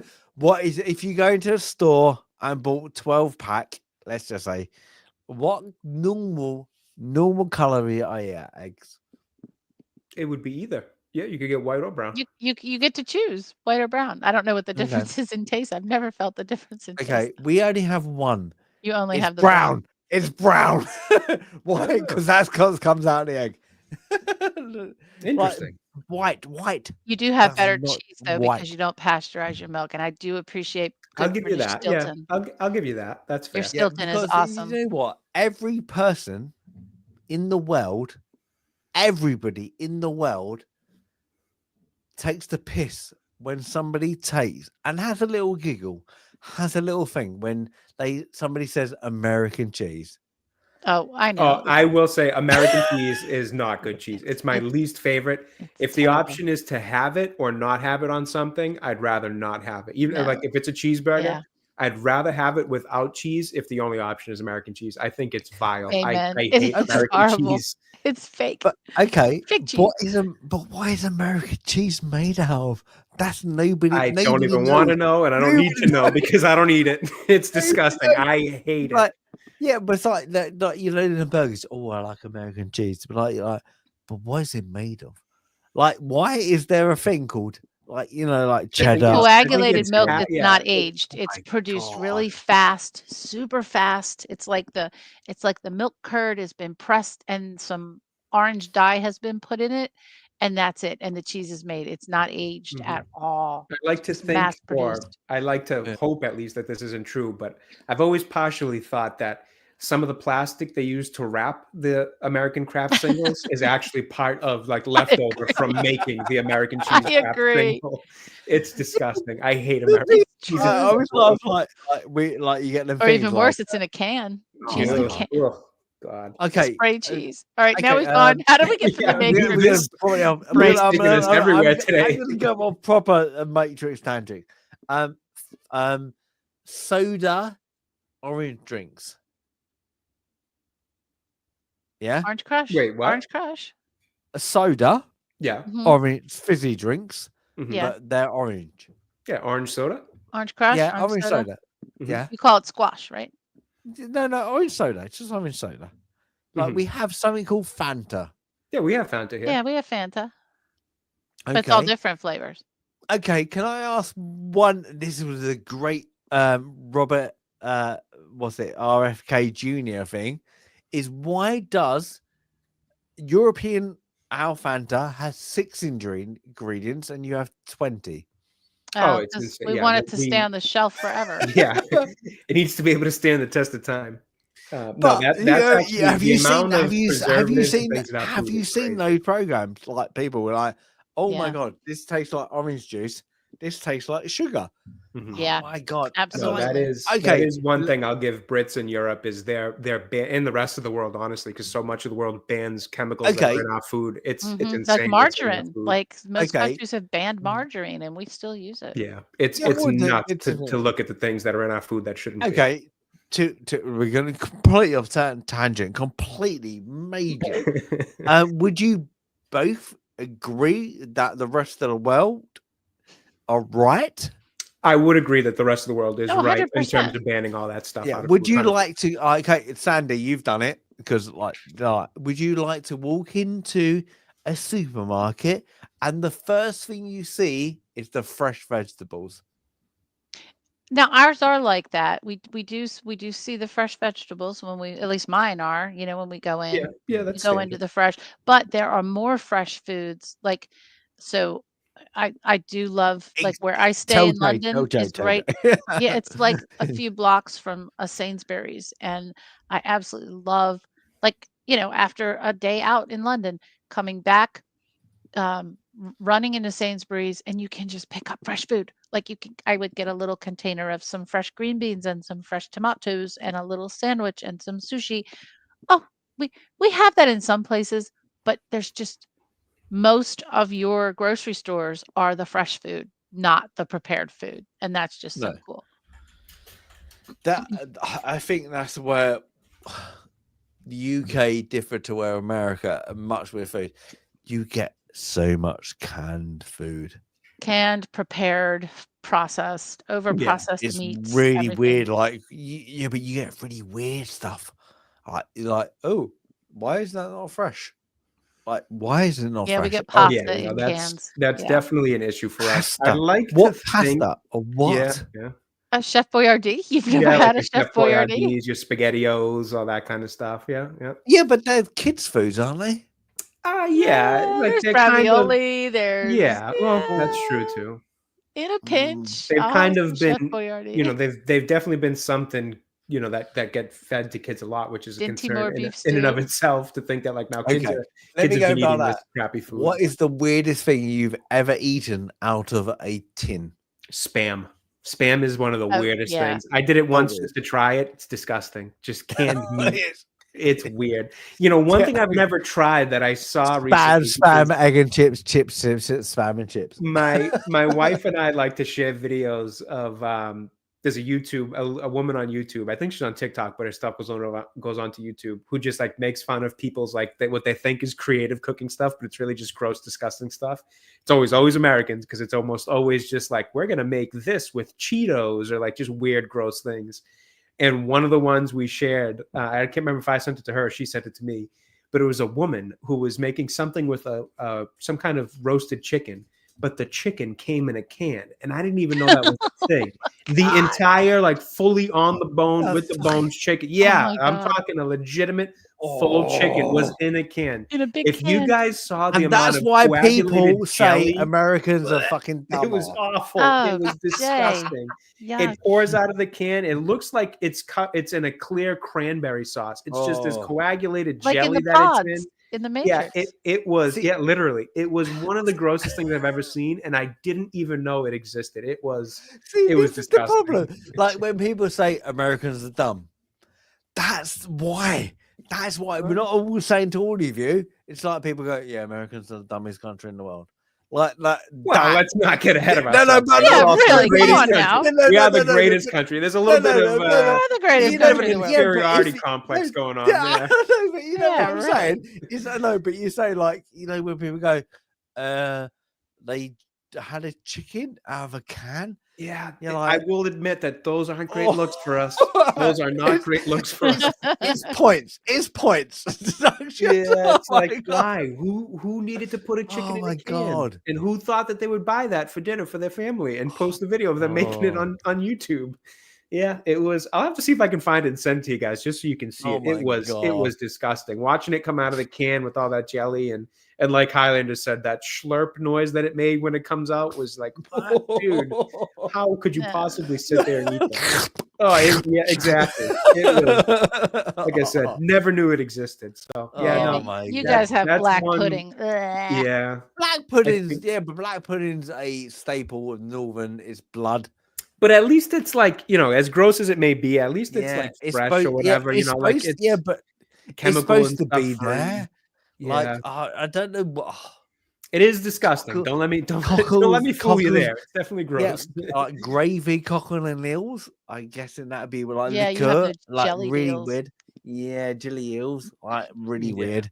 Yeah, but yeah, but No, Yeah, okay, get I want to weird- talk that too. weird stuff. You put everything in jelly. Like we would only put fruit in Jello, which we call Jello, you call jelly. You put other Jelly? stuff in jelly, which is weird. Yeah. You put meat in jelly. Ugh. Yeah. No.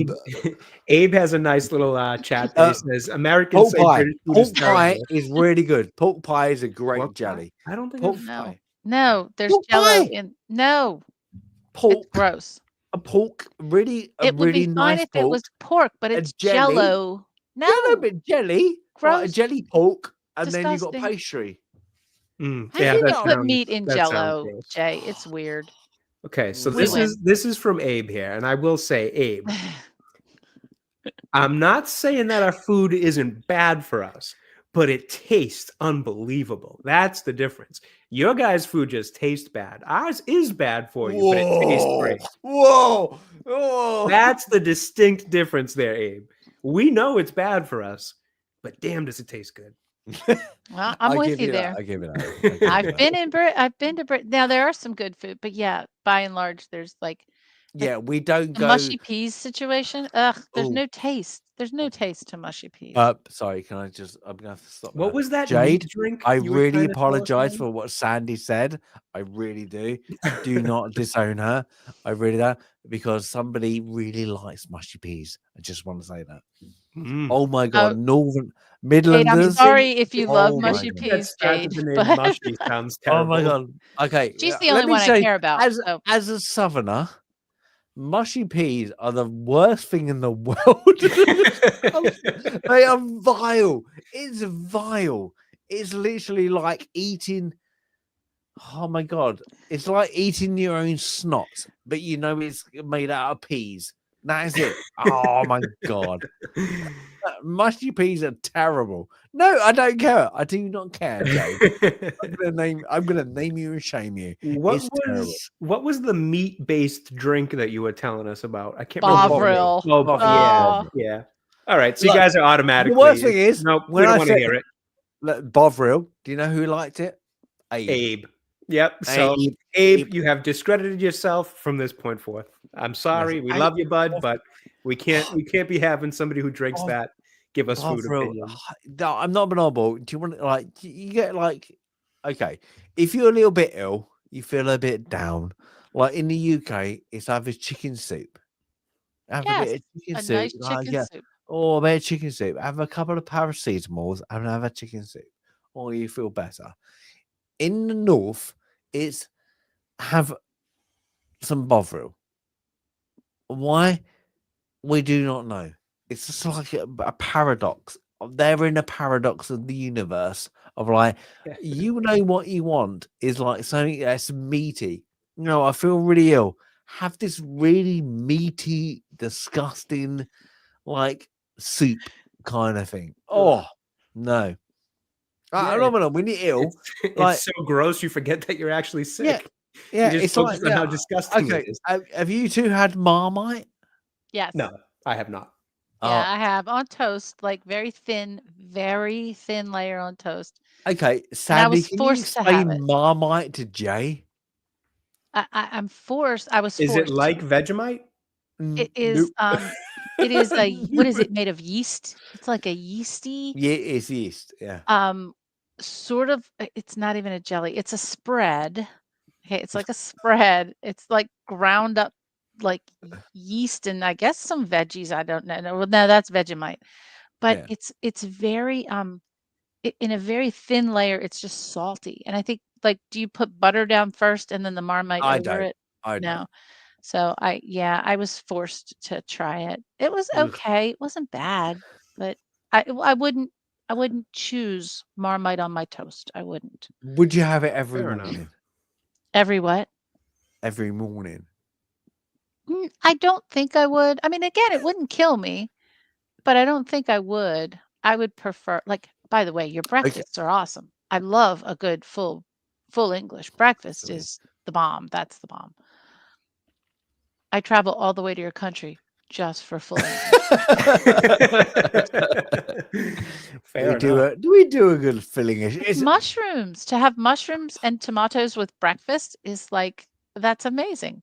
I will say, I would like to, when I finally make my way over there, to have authentic English breakfast as well as beans on toast. I've always wanted to try an authentic version of that because you guys apparently love that. I don't know why, but I want to see what the it's a very process is kiddie about. thing. But I don't want to do it here. I don't want to try to recreate it here. I want an authentic. Heinz beans on toast. It's just toast and beans. Yeah, fair enough. Oh my god! But you're it's just like, such an odd combination to me. You also do like what we would call stewed tomatoes. You just call tomatoes on toast or whatever. We would call that stewed tomatoes. Yeah. Why? I like that. I don't know. What's that? Because they're not. They're cooked or whatever. They're not fresh. Oh, yeah. Fried tomatoes. Oh, and a proper fish and chips. I would like to try a proper fish and chips there too. I've had it in Portugal, which was really nice, but I did not have it in the UK. So I'd like to have it there. Well, Sandy, when we were met, you had a proper posh fish and chips, didn't you?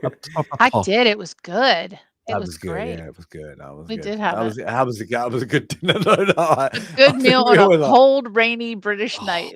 It was like, oh, that is a really good dinner. I was like, afterwards, like, oh, I don't care if it's raining. It's pretty. That was a good I didn't dinner. care either. That was a great day all the way around. So Jay, yes, when I go back, you're coming with. You bring the fam. Let's go. Sounds like a plan. I'll be bringing at that point, I'll be bringing a little baby Nerd Takes with us. I know. Nerd Takes Junior. Yay. So, just like, and you will also bring in no sleep. And also, what we have to agree is Sandy's going to babysit. Deal. Yeah, I'm all for it. You guys go out. I'll hang out with Nerd Takes Junior and Jackson. What are you going to get a 4-year-old and 1-year-old? Yes, I'm happy. I'm getting out after 6 months. Both of us be like, oh my god, my girlfriend's really happy that Sandy's gonna. Hey, mine can like take care of themselves sort of at this point. So. We'll say that. Like, hold it. We got. Well, maybe next year. I don't know when we can do a Super Bowl party. Oh, there you go. You all missed out last year. Yeah. Don't even talk to me. You'll more likely be celebrating the Ravens in a Super Bowl before my team right now. But hey, I'm down for either. I don't know. We'll see. We kind of fold in the playoffs every year. But where did we go on a tangent? Making them's a good first step. You had too many years to do that. But remember I told you, so when we were preparing to go live and we were backstage, I think I was mentioning how hungry I was. And now I'm my stomach literally just growled. Starving now. No more food talk. No more food talk. All right, so we are like a third of the way through the matrix. Jeez, let's crack on. So we have Evil Cipher. Keep in mind that whole sidetrack started because and I think this is why we got on food, because he had to get the steak. Oh my god, that steak looked good. Agreed. That's it. It does. I was like, every time I watch this movie, I'm like, you know what? I want a steak like that. So then, Agent Smith, what's it like? I want a deal. Zion. Yeah, I need Zion. Zion? Codes, some kind of codes Yeah. to Zion. To hack into Zion. Yeah, something like that. Oh, I just like I don't know them. Blah blah blah things, but then we get like it's But kind of like Morpheus does. Yeah. The commander of each Morpheus. ship Yeah. knows the codes, so that's why Yeah. they need Morpheus to be betrayed. And this is another what was a time jump, but they don't explain it because like Neo's been there for a while. It's been a bit blazy in office, and then they give him this. What do they call it? I can't remember the It big. looks like the stuff that comes out of the can with the chicken. To be honest with you, it's gross. And then you get what's the younger one? Mouse. Yeah, Mouse. That's it. Mouse saying, well, I like the scene. It's like, well, what did they know? What did such and such taste like? What does such and such? Did they know what chicken tastes like? So that's why they said chicken tastes like everything. I like this scene, but you don't realize Morpheus is like Neo's been there for like a month. Why is this just being brought up now? Yeah, I thought that as well. Like, what is this, the first time he's eaten the entire time he's been there? Yeah. I thought it felt a little odd. They should have done this a little earlier in the journey of Neo crew. But I do like this scene in general, and I like Robert and Chad actually pointed this out a little bit earlier. The line from Mouse about the chicken. It's such a clever little thing to work into it because, to make audiences question the idea of like, what if this was real? Because there's the most common thing you hear when people taste something new is like, oh, kind of tastes like chicken, kind of tastes like chicken. So it's such a clever little thing to play on to kind of get this concept again across to the audience. It's really, really well done. It just feels like it was placed in the wrong part of the movie. Yeah, 100%. Yeah. So then you get them off that they're going or go to the real world. Like it's the first time. We need. I think he said like we're going to see her. Referencing the Oracle, right? Yeah. So then, when we get there, get the real world, then we get you get the first Cypher's dropped his phone into the bin, and then we get like one of the quotes like I put out there was it I can show you the door, but you need to open it or something. That's something rare. Like, I can bring you to the door, but you need to walk through something along those lines. Yeah. I I think we're losing stasis here. I know, terrible. Sorry. And then I like these ones where you get. I like this bit, but from the movies after, I don't like it because this should have been the sequels. Because these are like, what do they call it? These are the potentials. Potentials. That's it. Potentials. So these are like the floating things, and then you get like, the kid. Like, I don't get why he's dressed up in what he's like. He looks like a Eastern monk, like he's doing a spoon trick. It's just a bit weird. That's the whole thing. Really odd. Yeah. Yeah. But it's just like, okay, you're gonna play on that, like the whole scene. Okay, you're setting it up for another movie, but what's the point? This whole scene could have been left, and it wouldn't have been. Yeah, it wouldn't have made a difference. Yeah. It almost feels like they just wanted to tie it in with him referencing the spoon later on. It didn't really feel necessary. I don't have an issue with it being in there where I was like, oh, you probably should have cut this scene out. But it does just, I don't know. I don't think, the spoon bending thing really does a lot to further the concept of the Matrix. It felt a little bit kind of like, could have done without it. Not complaining about it, but really could have done without it. Yeah. Yeah. But then you get the Oracle. God bless her. She died right after this movie. Gloria Foster. Yeah. That's sad. Yeah. She I died. like her in this a lot, actually. Yeah, she's like plays it really well. Yeah, Like it's little a bits. small role, but she just plays it really, Yeah. really well. She does. Yeah, she died. Oh, sorry. She died right after. Sorry, I'm sorry. Getting like Get that UK. caffeine in there. I know. I've had a double espresso tonight. She died like a year, like just after Oh, or that's just before. So like that's why that's why they did that kind of arc on the recasting. Mm-hmm. I actually didn't. Oh well, I guess I would have to watch this. I watched the second one once, so didn't even notice a recasting. Yeah. So then she kind of just goes like really simple, like it's kind of like I don't know how to explain it. Like you're the one, but you're not the one. But if you Yeah. believe you're not the That's one, what you're it really totally is. yeah. She looks at him and says, basically, no. And I Mm, think she even says, like, I don't need to tell you, but basically, yeah, you're not the one. But what she's trying to say is, you got to believe you're the one in order to be the one. So she's Mhm. not lying when she says you're not the one, because at this point in time, he's not the one, which I like. I know it seems Mhm. kind of hokey, but I really like that.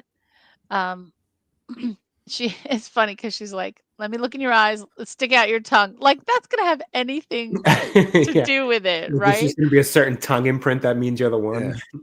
No idea. No idea. Um, and here's one thing though I thought was, so she's making these cookies, and she says, like, when you walk out that door, I know you're disappointed now, but you'll feel better once you've finished that cookie. I thought there was more to the cookies than there was, and then there's nothing else about the cookies. Yeah. And I was really interested in the whole, oh, what's the cookie about? Does Yeah, he are feel better these after? special cookies? What exactly No, are they're just these? good cookies. Just the Oracle makes cookies, which is lovely. Mm. Very sweet Oracle. I like her. Quite. But then it all goes wrong. Yeah, this is where the movie takes its turn because we get they go back to wherever Little they were. warehouse. Yeah, Yeah, whatever. little warehouse. Oh, sorry. And then he I forgot. God, I forget his name. Cypher. Cypher is like a bit like edgy. He's like, hi, how are you? It's like he's a bit dodgy. And then of course you kind of get they all go into like this. I always thought it was a hotel. I Hotel must was, say. yeah, it was more of Yeah. like Seems like And it. then oh, black cat again. oh, there's two black Oh, cats. Was it the yeah, same black cat? I don't know. And a then, bit deja vu. And then yeah, like, oh, whoa, what do you mean deja vu? And like they all go like everybody goes, what? Red flag. What do you mean? And it's literally means the something program's has being changed. changed. The Yeah. program has changed. And I like this because you get what was we've seen Mouse. Mouse has to arm himself up. I like this bit like it's literally two modern day Tommy guns. It's like, Yeah. Yeah. Literally going out guns blazing. yeah, Not enough yeah. though. No. He gets outed. He's a gunner. And then of course we get like how are they gonna escape? Morpheus asks, what's his name? The operator Tank. Yeah, Tank. Yep. Yeah. Can you give me the schematics of the drywall? And then he does that. He's like, okay. So Now here's my thing. If the bad guys are going to the trouble of rewriting the code, which we found out through the deja vu, wouldn't they close off every possible exit, not just the Yeah, you would windows? Like, think. they bricked up the windows, but they didn't do the little shaft, to get to the elevator shaft or whatever. Yeah, okay. But they got to get out somehow. I get it. I totally get it. But I would just think if they were reprogramming, they would have done that. Now, maybe they had to leave that for Cypher to have his exit because he needed a way out. Maybe that's it. Don't know. But So my one thing is, if the agents can put themselves into anybody's body without even like necessarily being there to see them, how come they can't just put themselves into like any of these guys' bodies? That's a good question. And then impersonate a good guy, and that, yeah. Right. You just Hmm. like, oh, I know Morpheus is somewhere in this build. Like, because they make switches. Like at one point they switch to the Yeah. helicopter operator when they're not actually. directed. Is Is it it because they're not directly connected to the Matrix? It to the must main? be a I rule. couldn't Yeah. tell. Like, yeah, like does it have to be at the battery terminal, or like Yeah. does this connection not work the same way? I was kind of confused on that. There must be some rule about that, Mm. because that would be too easy. That would definitely be too easy. This is where the movie kicks off. So we get that, and when he coughs, it's from above, and I'm like, okay, you outed everybody, but I'm like, that's not your fault. Like, dust, blah blah blah. Mhm. Like, even though you know he's the traitor at this time, you're like, okay, but it's not your fault that there was a cough, because it's come from above. Even like, so it's another really random kind of outing of the things, and then of course you get from that one of the agents grabs Neo. Morpheus jumps down to him, and all hell breaks loose. Like they escape by grinding their way through the bottom and doing whatever they do. And then this is where you kind of go, I like this bit because you go, like Mr. Smith goes up against it. It's like you're like, ooh, he's being knocked down, but he's just like, whoop, Mhm. whoop. Yeah, you're starting to see how they manipulate the reality in there as well. Yeah. And then of course you get like everything else is gone.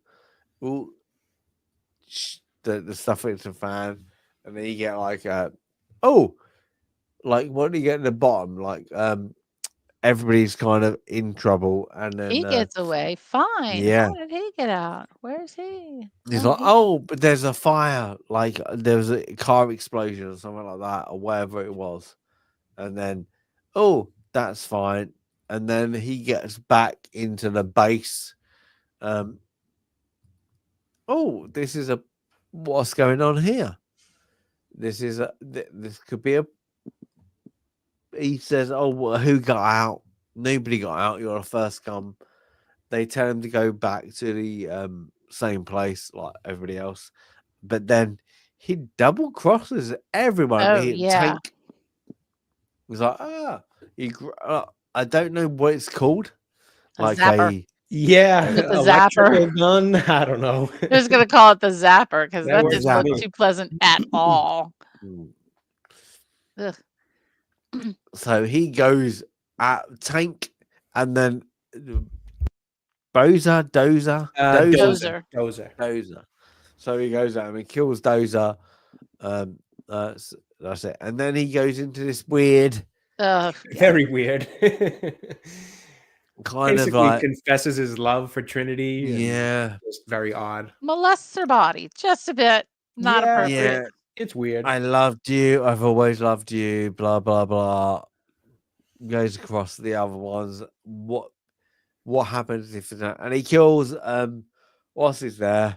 He kills APOC and Switch. He unplugs both of them. They kind of just on the inside of the Matrix they drop. Yeah, bang bang bang. Yeah, one after the other, and then she's looking at Neo. No, I'm trying to think. Does he go to Morpheus first? No, Neo.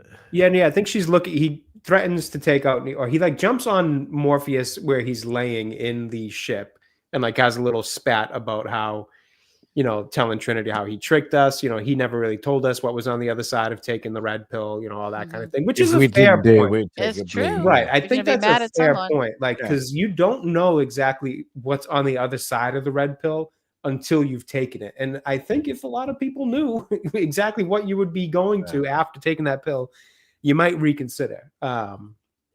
So he goes back, has that little kind of monologue about Morpheus to Trinity, but then goes over to Neo's body, who's laying there and is essentially threatening to pull the plug on him, saying, if everything Morpheus says is right, I wouldn't be able to pull this plug. Something will stop me. It would take a God-given miracle or whatever it is. And then sure enough, he looks up and he says, something along the lines of like, no, like can't be, because Tank is up on his 2 feet now with the same zapper. And he takes a shot at Cypher. I was going to call him Cyrus, at Cypher. And then thus we get that little miracle that he was alluding to that does save Neo and further kind of puts the idea in at least Trinity's mind, because the other two have now, kind of died at this point in terms of Switch and APOC. He kind of furthers the idea in Trinity's mind that, okay, this guy, he is the one. He is the one. Right. He is the one. It's a miracle. See, like, to this point, and I'll ask you a question. Do you think there should be more romantic, like, to between Neo and Trinity? Because it's just like she just got told, you're going to fall in love with him. Right. I'm falling in love with him. Yeah, it feels very forced, and there's not a lot of chemistry between the two. But again, I think that's in part the direction of the movie. I don't think they were meant to act in that sort of way. I think the kind of bland, almost AI kind of style of which they all act and carry themselves is representative of, one, the rough reality they live in, but two, the kind of play on the idea of the simulation and all that, which that's where they've developed their personalities, was within that simulation. Then you find out it's all AI, fake, simulate. I don't know. So I get the idea of how they acted in this, and I get the idea of the direction being that way, if that was the choice. But one of the kind of side effects of that is you don't feel a lot of chemistry between Neo and Trinity in their love story. Yeah. I feel like also, though, like they've got work to do. Like they're focused on the mission. And hence, like, for her, it's an attraction to him, plus the fact that he is the one. That's probably something incredibly interesting to her and attractive to her. But I feel like it's so focused on the action and the mission that they have to carry out that there wouldn't have been those romantic. Maybe she's just carrying it herself. He might not even know, he might not have any feelings for her. She's just carrying this herself. So I can kind of let that go, the fact that there hasn't been any activity. But I do agree later on, there's not a lot of chemistry between them. We have so many great examples of really good romances, and where you do have that great chemistry, and it's not here for sure. What were we talking about last week when we talked about, forget what we talked about, where like two actors who absolutely hated each other? And it's not 50 Shades of Grey, because I know that was that they absolutely couldn't stand each other. But anyway, here, I think I don't think it works later, but I'm okay with it not appearing sooner than it did. As far as advancing that part of the plot to this point. I think it's important in the betrayal. I think Trinity's got more of a one-sided, love or infatuation or whatever you call it, is the driver of the betrayal. Like you said, Jay, I think that's what's important at this point. Right. It's the kind of final push for, this is kind of the reveal that it was probably the final push for Cypher's character's actions. Yeah. But now Morpheus is with Agent Smith. And this is where we find out that this is not the first Matrix. He talks about this utopian, beautiful, happy civilization that was the original Matrix to keep everyone happy. And they found out quickly that making everything perfect was actually not conducive to a good society, and it failed, and the prior Matrix failed, and there were other matrices before this one. He's talking to Morpheus, and he's injected Morpheus with something which I'm assuming is a truth serum of some sort. To get him to spill these codes, and Morpheus isn't having it. His will is strong in this one, and hasn't given up the codes yet. And then on the other side of this, Trinity and Neo are now, more so Neo is revealing more of what the Oracle actually had for a prophecy for him to Trinity's tank, which still Trinity's kind of pushing back on it. Like, no, that can't be, because obviously we figure that at this point, Oracle must have told her that she'd fall in love with the one who was the one. So he's kind of saying, it was the one, just the one. He's basically saying, she told me I wasn't the one and that it would be me or him because he believes in me, blah, blah, blah. So this is where he decides he's going to make his, heroic stand, go back into the Matrix to try to save Morpheus. So, I can't believe this is coming true or something like that, isn't it? Yeah, it's like this can't just be a coincidence. Yeah. So he decides we need to go back. We need loads of guns. And this is like, it's a corny scene. This is eye candy. This is an eye candy. There's no actual need for this scene and for this many guns. But it's a cool scene. It's a cool scene. Everybody's like that, and he just goes completely all in. We're just gonna go like, well, armored thingy. We're gonna go.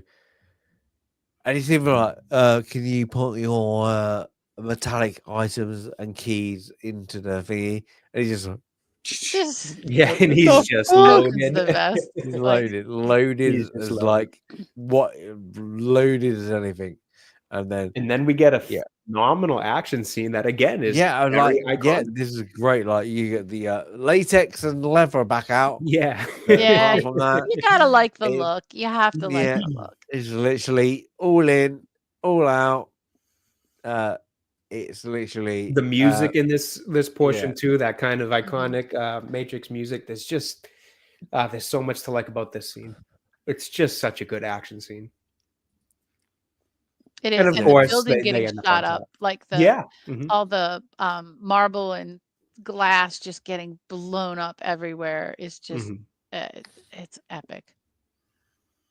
But that's why I think it's good, because we've never seen it before, like that kind of over dramatic, blown up. What's going to happen, right? They've got to come out of this okay, and everything against them, they can take on. Because why? Because it doesn't exist. That's the thing. So it's good. But from that, get in the elevator, and they got this contraption that, so it is the contraption a bomb that they're going to blow up from above. This I don't understand. So they've set this contraption, and then they've climbed up, and then they blow up they shoot the cable to the elevator, and then the elevator smashes on the ground floor. And I guess it's a bomb that goes off. So now they've essentially, I guess, prevented anyone else from coming in the building, because they've blown up the entire first floor. I don't understand why blowing up the first floor is a thing. I just don't. But that's what they've done. I was also a little bit confused, because they obviously they blow up the first floor for whatever reason, which sets off the sprinklers in the room that they're in. But then it seems like in the next scene they're on a roof of a building across from it. Or was I misunderstood in that? No, they said they've taken the elevator all the way to the rooftop, right? The top of the elevator shaft, because the weight went down, so they flew up. So the top of the elevator is on the roof of the building. So that's where. But it's the same building Morpheus is in, right? Because I was getting confused, because for some reason it felt like it was playing like it was the building across from it, which wasn't making sense to me. But I might have just not paid total attention and missed something there this time around watching. Because obviously then they get in the fight with the SWAT team that's on the top. They get in the helicopter. Well, first one of the agents takes over the body of the helicopter pilot. And then, he comes out, and they have that moment where Neo finds out he can move this the is the same first way. bullet time scene. Right, the bullet time. Okay, so Robert in chat says it is the same building. Okay, so I must have just looked away from the screen for a second and missed something. Because I thought when he got in the helicopter and was, then he takes over the minigun and he's shooting at the room that Morpheus and Agent Smith are in. I thought it was the building across from that. I might have just missed something while I was watching this time around. But yeah, this is when we first find out that Neo can move in bullet time, as well as, as well as the agents, which again is just furthering along the idea of maybe this guy actually is the one, even if he doesn't believe it himself. Yeah. And again, more iconic stuff with the bullet time, the movement. I mean, that's been a meme that went around very recently. I can't remember what it was going around for, but that was a meme format that went around not that long ago. It's like 20 some odd years later, it still just has. Well, it's even Family Guy, whatever, isn't it? It's like they've done it. Everybody's done it. Everybody's done bullet time. Yep. Everybody's done it. And everybody's done red pill and blue pill. And I think Austin Powers did the crouching kind of crane thing that Trinity does in the beginning. Like everybody's touched on making fun of these things, and not making fun of, whether it's a spoof of it or trying to, emulate it in a, in a inspiration kind of way. It's just been done time and time again. It's like, but after they dodge this. Yeah, it's not like a good little bit. Dodge this. Like, yeah, you ain't gonna whatever you're gonna do, you're gonna dodge that. And then okay. This scene kind of annoys me, aviation wise, is she knew what aircraft it was. Give me a pilot, but yeah, no. I don't know. Is there a sticker on the side that says what make and model it is? I don't know. Yeah. I don't know. Maybe she's been trained for vehicle identification. Yeah, just the identification though, not the flying. Just need you to know them all in case you have to fly one. So you get that, and then you get like this terrible bit. But then you get Neo's there. They get into things with I don't even know what weapon it is. Like it's a. It's like a mounted minigun. I don't know. I'm not super good with naming. It's a machine gun. It's belt fed machine gun of some sort. Yeah, so he completely goes in. And so how does the magic work here? He has blown up this entire floor back and how is he not hitting Morpheus? Is that magic? Like, is it just because that he's as the well. one that he's not hitting Morpheus in any? Is he just that good at aiming? I'm not sure. I was thinking the same thing because he's just kind of blind firing into that place. So yeah, I was curious of that myself. He did, and he blew it all up for sure. And so he blows it all up. And then Morpheus gets the the handcuffs off of him. And gets handcuffs off. Gets kind of like puts his Hulk face on, and then runs out, jumps out. But he's not going to make it. He's not going to make it. So like, he gets caught midair, and then you get like. Oh, sorry, that's not the right word. But, it's a pretty intelligent scene that Neo has the extra long seatbelt or whatever that strap is. I guess it's some kind of a cable, and grabs Morpheus, and he's hanging from the copter. And then as the chopper gets hit with bullet fire, as it's going down, then he can grab her out by hanging on to the other end of the whatever it was, he can pull her out. It was kind of I'm not doing a good job of explaining it. Really intelligent use of that strap, whatever. I thought that was a cool scene. Everybody else might think, oh, it's too hokey. I kind of thought it was pretty cool. No, I like it. I think it adds a little bit of drama, adds a little bit of stakes, and I think it plays out well, to be honest with you. I like that scene. And then obviously he then drops Morpheus on a nearby roof, if I recall. And then at that point, the helicopter's in a tailspin. I forget. Does one of the agents shoot it? I kind of forget. Yeah, they had shot it. Right. And it's in like a tailspin into the building next to it, and very quickly and very intelligently, actually, to go along with it, because this strap is still in play. Trinity then grabs the other end of it, cuts it loose, grabs the end of it, and swings down in what's another really cool little action scene too, the way she kind of swings that.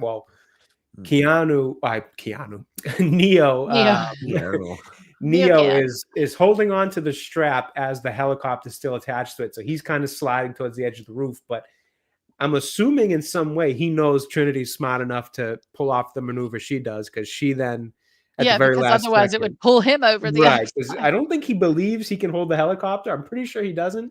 But I think he knows, like, okay, if she just grabs this, I can at least save her. In which case she does grab it, shoots it loose, and then swings down in kind of a right there, perfect. Mhm. And what makes for a really cool little visual. And then that again kind of solidifies it for Morpheus at this point that yes, he's the one. And Neo still at this point doesn't actually believe that he's the one. He's just kind of doing what he feels like he has to, at least in my mind, what he has to kind of get himself, Trinity, and Morpheus out of this situation. It's more Trinity and Morpheus who at this point are like, oh yeah, he's the one. I don't think Neo realizes it until this final fight with Agent Smith that we get to. I think you're right. I think he's going off of the other thing that the Oracle told him, that Morpheus would, sacrifice his life for you, but that you would have a choice. And it was that choice for him, for Neo, it was the choice to go back and try to rescue Morpheus. So now that part of that prophecy has come true because he had a choice and he's rescued. So I think he's kind of gaining that sense of being the one. Not quite yet, but he's gaining. Okay, now I'm getting it. Like all the pieces are being put together. Right.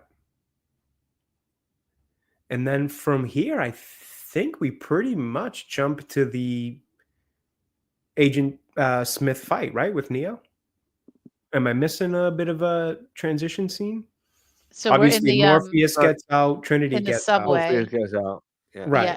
And then they're bringing their fight now down to the subway. Oh, that's right. No, because they're in the subway where they get the booth, and Agent Smith takes over the homeless guy's body that was in the corner of the subway. From a distance, like, he shoots, destroys the phone afterwards, and it's just like, then Neo goes, after he knows what you do is you should run, and then he's like, I ain't gonna run.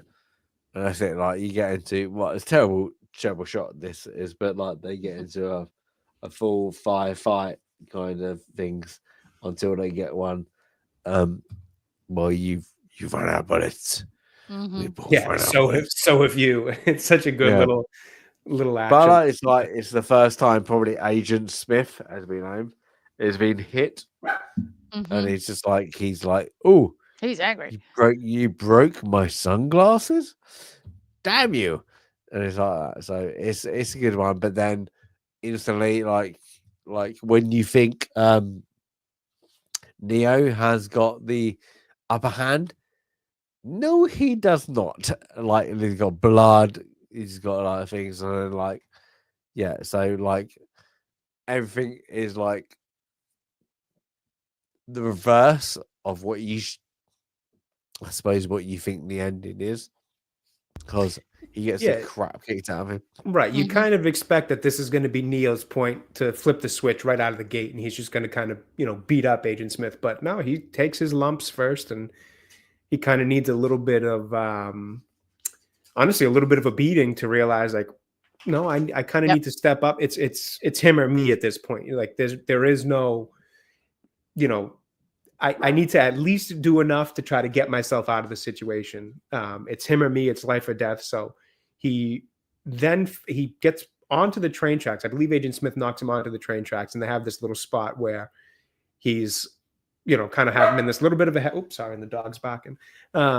He's got him in this headlock with the train coming, and Agent Smith has a great line, which is, he's like, do you hear that? That's the sound of inevitability, or something like that, which I always thought was a really awesome line for a bad guy in a movie. Obviously, Neo breaks out of this right before the train hits. Neo breaks out, hops up, and Agent Smith gets hit.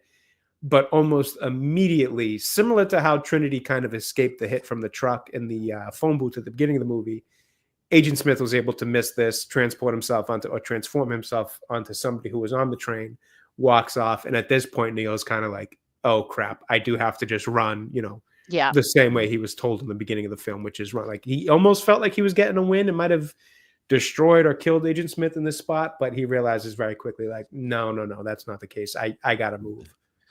Yeah. But at the same time, you got the what do they call it? Sentinels? The Sentinels. Sentinels. Sentinels. Yeah. They're closing in as well. Right. And then you got and then you got the whole the race of what you just said, the Jay, like till this point, like he's gotten out, so he's trying to get he's nicked a phone. What I don't even know. And then like he goes to where is it the beginning of the movie? I can't remember. Is this the beginning of like the phone? It does kind of look like the same spot. Oh, Yeah. I don't know. I didn't even think I about didn't pay that. enough attention to be sure, but it does kind of look like the same spot where we saw Trinity earlier in the movie. So it could be, but like bang, bang, bang, bang, and then like you see Neo kind of dies. What is fulfilling what the Oracle said? Yeah, The Oracle said, yeah, it was like you need to choose one or the Your other. life or Morpheus. Yep. Yep. And then whilst the Sentinels are coming down, Trinity, I confesses I've her always love, been, I yeah, guess. kind of going, yeah, really weirdly, This feels a little cheesy, to be honest. yeah, It's a little bit of like a reverse Snow White's kiss. It's a little cheesy. I accept it and I'm fine with it, but I can't not admit that it is a little bit cheesy. That like that's what would bring them back. yeah, it's one of those moments where like, oh, this is why I said about the character building earlier. Is like, oh, you've not shown that love element. You've Yeah, not shown the complete um moment of like, oh, why are they in love? Oh, it's right. just because somebody told you that you might be in love. It's just, yeah, it's not And at there. the very least, you certainly haven't shown it enough for this to be the thing that Yeah, brings him back to life. Like Mhm. that's a yeah, pretty massive thing to do. So you really haven't established it enough for it to do that, or for mm, us to believe that it does that. It's But a little bit though of that magical, we said earlier, yeah, kind of religious, yeah, magical. There's a prophecy, and I do. I know it is a stretch, but it works for this film. yeah, and, It and that's does. the thing. It's like I I like it. accept it and I'm fine with it, but I just feel like I'm like, all right, if I'm being truly analytical and I'm taking away my fandom of this movie, I do have to admit that it comes off a little cheesy and all that. It But is. I'm fine with it. I like it. I'm fine with it. I wouldn't necessarily change it. If anything, I would change maybe having added more to develop that love story, more Yeah. so than have the kiss be yeah, what brings him back. But now the prophecy is 100% complete now, because he is the one, but he's a different person. Like, so this is almost like it's in a way a resurrection. It is, part of it is him realizing that he's the one. That is part of the transformation. But the other part of it is he died to become somebody else.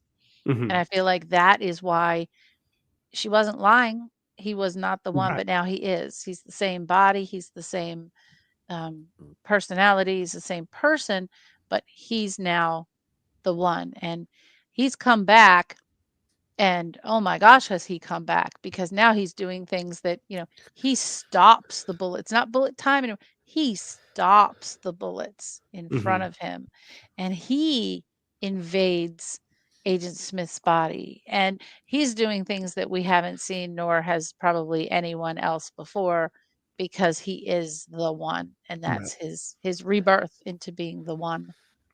And this is the first time you kind of see some fear in Agent Smith because I don't even think yeah. he's seen, anybody Yep. do these type of things before. I won't invade, yeah, Yeah, whatever something the about body, going through the belly button with this yeah, movie. There For you some go. reason, they Yeah, I always go didn't to think about the that. belly button. I don't know why. yeah. But that And was then, wild, and the boom, face explosion, yeah, that's a Mhm. good one. Yeah, and pretty yeah, pretty decent effects for that whole little bit there. yeah, Given the age of the movie. yeah. And then, of course, the Sentinels, last minute, bang, bang, bang.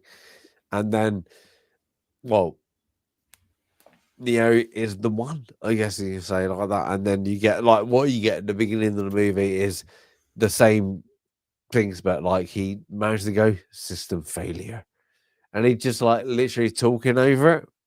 And Mhm. then, of course, you get like the glasses. I'm cool now.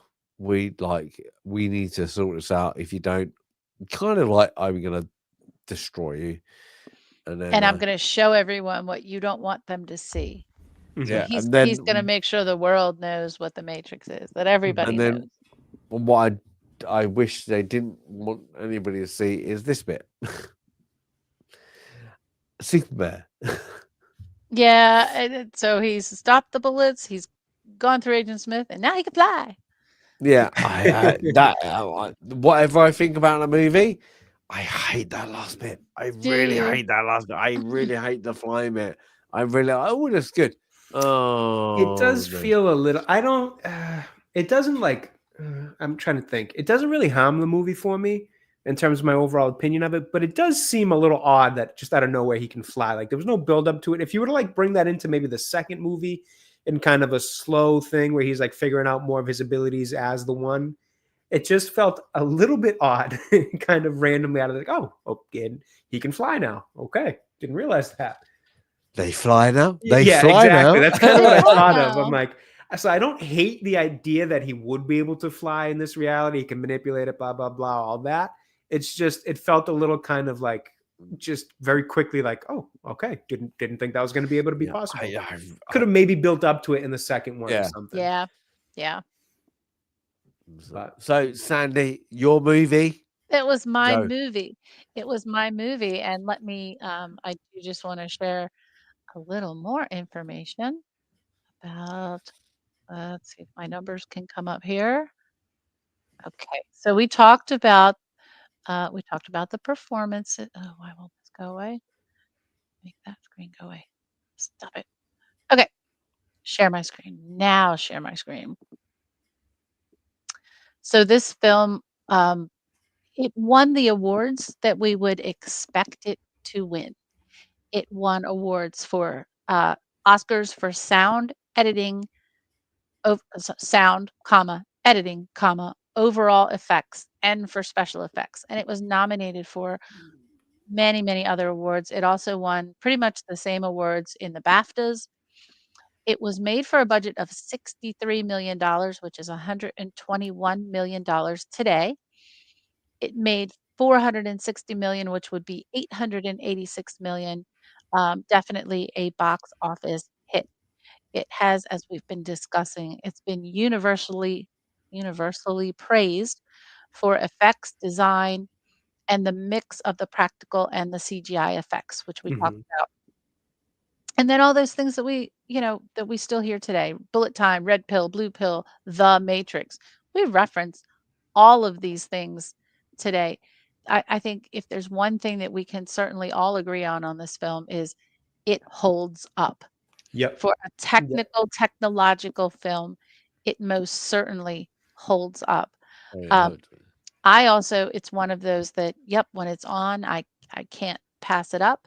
For 2 minutes and 15 or 2 hours and 15 minutes, it's a fast film. There are really only about 4 major, scenes, movements in this film, and they all hang together really tight and incredibly well. If there were something I would ding it on, just slightly though, just because today I can't see any other actors in any of these roles. I do think Keanu is slightly flat in the film, even though that's probably the way he was directed, as are all of them. I think Carrie-Anne Moss and he do not have the chemistry they need to have, but I also think that was a creative choice that does not harm the film. For me, Laurence Fishburne and Hugo Weaving have much better performances than the rest of the cast. And yeah, Joe Pantoliano has a really good performance here. I would definitely give this it's so close to an 8. Okay, it's a 7.5. Why is it not an 8? Because I'm, lavishly praising this film. For all of the groundbreaking that it does, in terms of the story and the effects, the kind of the flatter performances really does take it down for me just a little bit. The story, and I am not rating it on the basis of the sequels, by the way, but the story itself is very self-contained. And this was a film that I would like to say there is one Matrix film. I do not see the need for a sequel.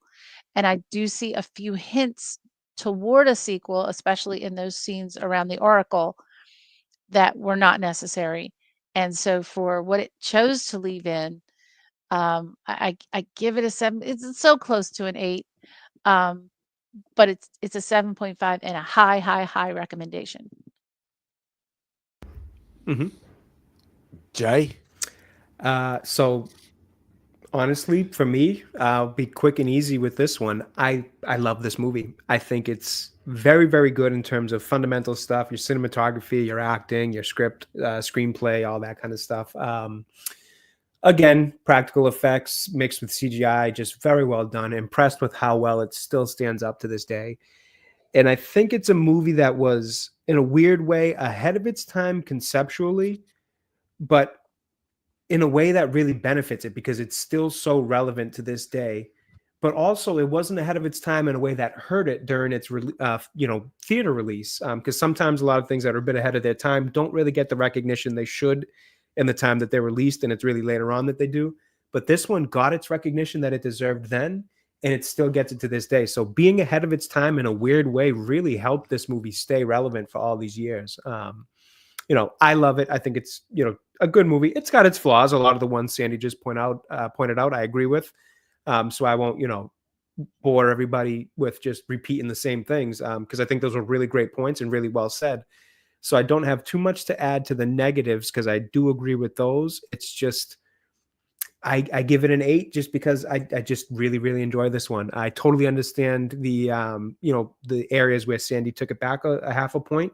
And I don't actually disagree with them. I just have it at an 8, a little bit of my own bias of just really, really loving this movie for years now. It's a definite recommend. If you haven't seen it, you got to see it. And once you have, you'll be watching it many more times after, I'm sure of it, because it is that good of a movie.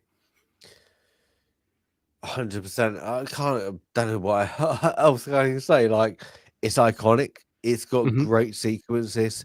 It's like a movie you can see the flaws on, but I'm gonna have to say I'm giving it 8. I'm gonna give it 8 as well. That's fair. That's fair. Just because when I watch this, I just enjoy it. That's why I just enjoyed the movie, and I think it's like that, and that's where we'll be gonna go on to, like, this is 8. This should have been, whereas Blade Runner should have been. Blade Runner is a one movie. Blade Runner isn't as good as this movie, whereas this movie is better than Blade Runner. This is still a one-off, one done. Yeah, don't think about it. Yeah, I wish it was. I think so too. Yeah, and there's movies out there there's movies out there that don't need it. Why? And I think where the movie movie producers forget your brain is better up in the movie than it was. And I think this is where the sequels to this movie downgraded this movie slightly, probably as well for Sandy, because you remember. If you don't, then it gets better. So yeah, I give it an 8 out of 10. Like most people watch this, it's a thoroughly, it's a recommendation. But yeah, it's things. I'm thinking I'm getting a bit of a cold. You are definitely getting. Oh my god! You have been going downhill this whole stream. I thought we were going to have a Neo asleep at the computer scenario over here. Why? Well, you are so congested. Sound like you have a bad my kids just getting on. I'm like, what is going on? Like every time I've seen a couple of times, what is going on? So hopefully not, because it's Sunday. Sunday's supposed to be a good day, but yeah. So you are definitely sick. I know. That came out of Don't nowhere. say that. Please don't say that. So, but yeah, it's a good one, Sandy. I think both of us, me and Jay, would have definitely put it on. Yeah, 100%. 100%. Yeah. Oh yeah, I just got there first. Yeah, exactly. So Sinus Geek. Sinus Geek. That was a good one. I don't know what is going on. I mean, I kept going off screen because I was like, oh my god, you do not want to watch somebody. We know why. I was like, oh my god. But I feel really bunged up at the moment. I don't know why. You sound for sure. It's like, hello, how are you? I don't know why. Sinus Geek. That was a good one. I was okay. I was just, it's literally got to 3 hours. I was like, I don't know what's going on there. But next let's week, get to the wheel. No, we're gonna go for the wheel. We're gonna go for the wheel, but we got next week. We've got the what is movie next that week? The Jay Italian didn't think Job. the movie was. Oh, No, Italian Job. That's Jay right. got the wrong movie. Oh, Right. Jay I thought it it was the a Mark modern Wahlberg one. Yeah. it's Okay, such a so fun film. Oh, it's so awesome. There is no book. There's actually, if you, it's the stupid AI. If you Google, I'm is gonna there have a to blow book? my nose.